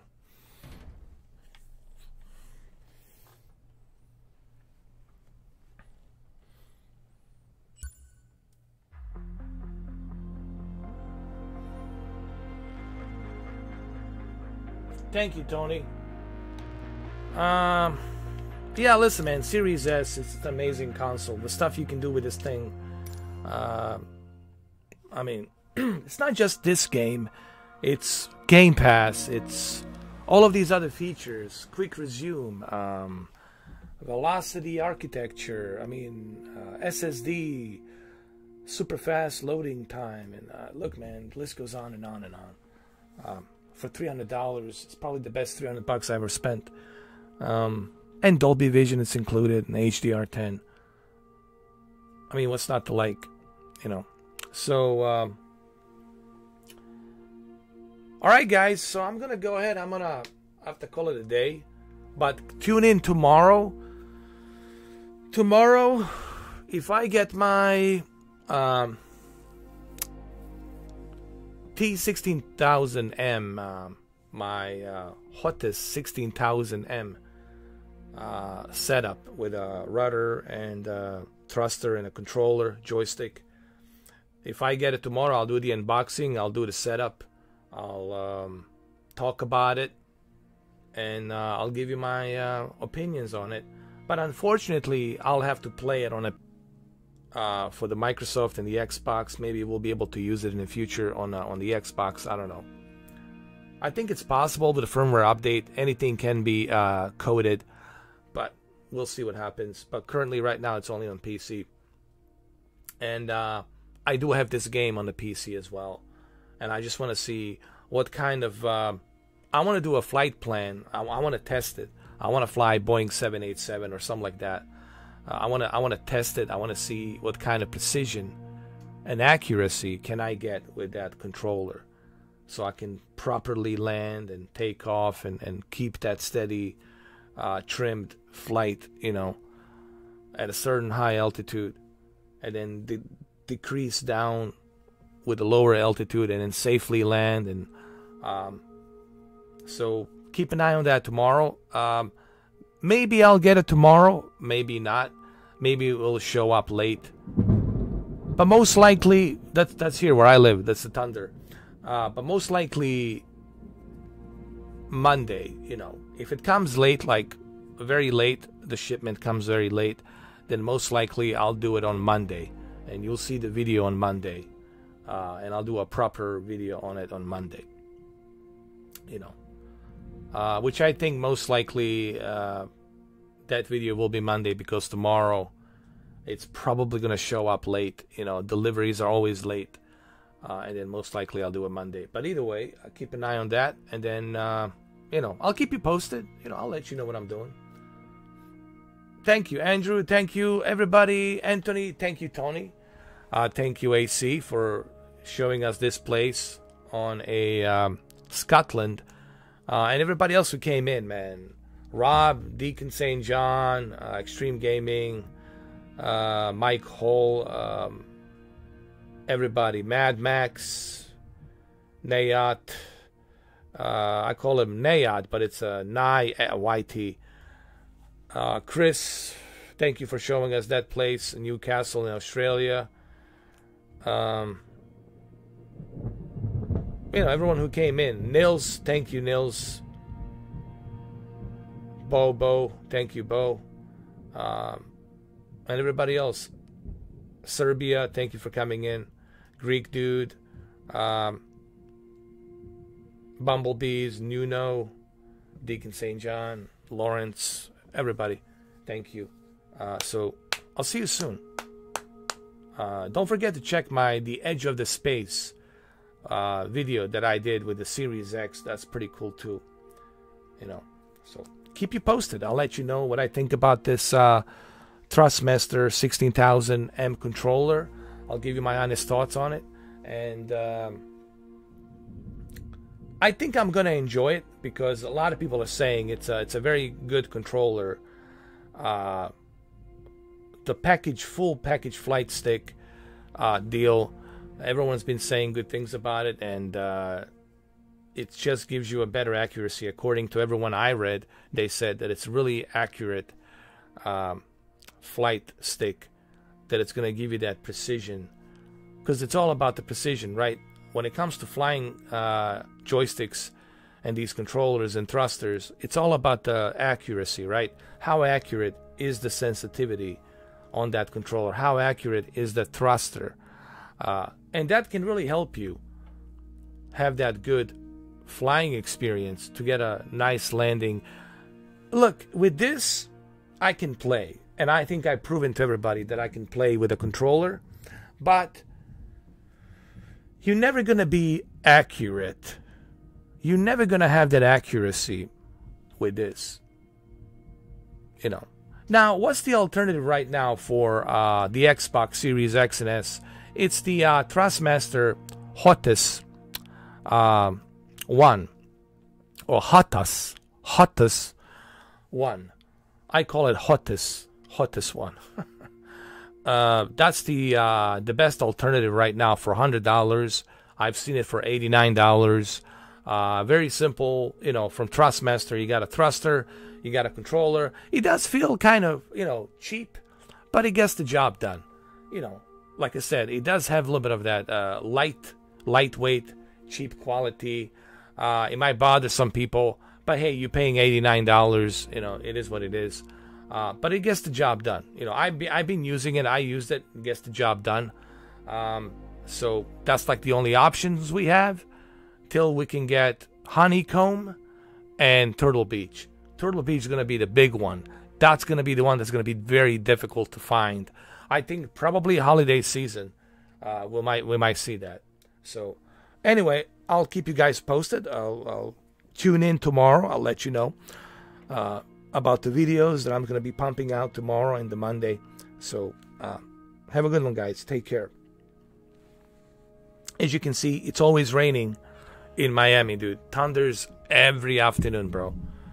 You get a pretty good chance of getting struck by lightning in Miami. Every afternoon, pretty good chance. Pretty good chance you get struck by lightning. People don't realize how deadly the lightning is in South Florida, and how many people actually die from lightning in South Florida. It's very deadly here. It's just unbelievable. It's not just one, but multiple. Pop, pop, pop, pop, pop, pop, pop, pop. It's like a bombardment of lightning. It's just unbelievable, man. It's like a capital of lightning. It's ridiculous. Anyway, see you guys tomorrow.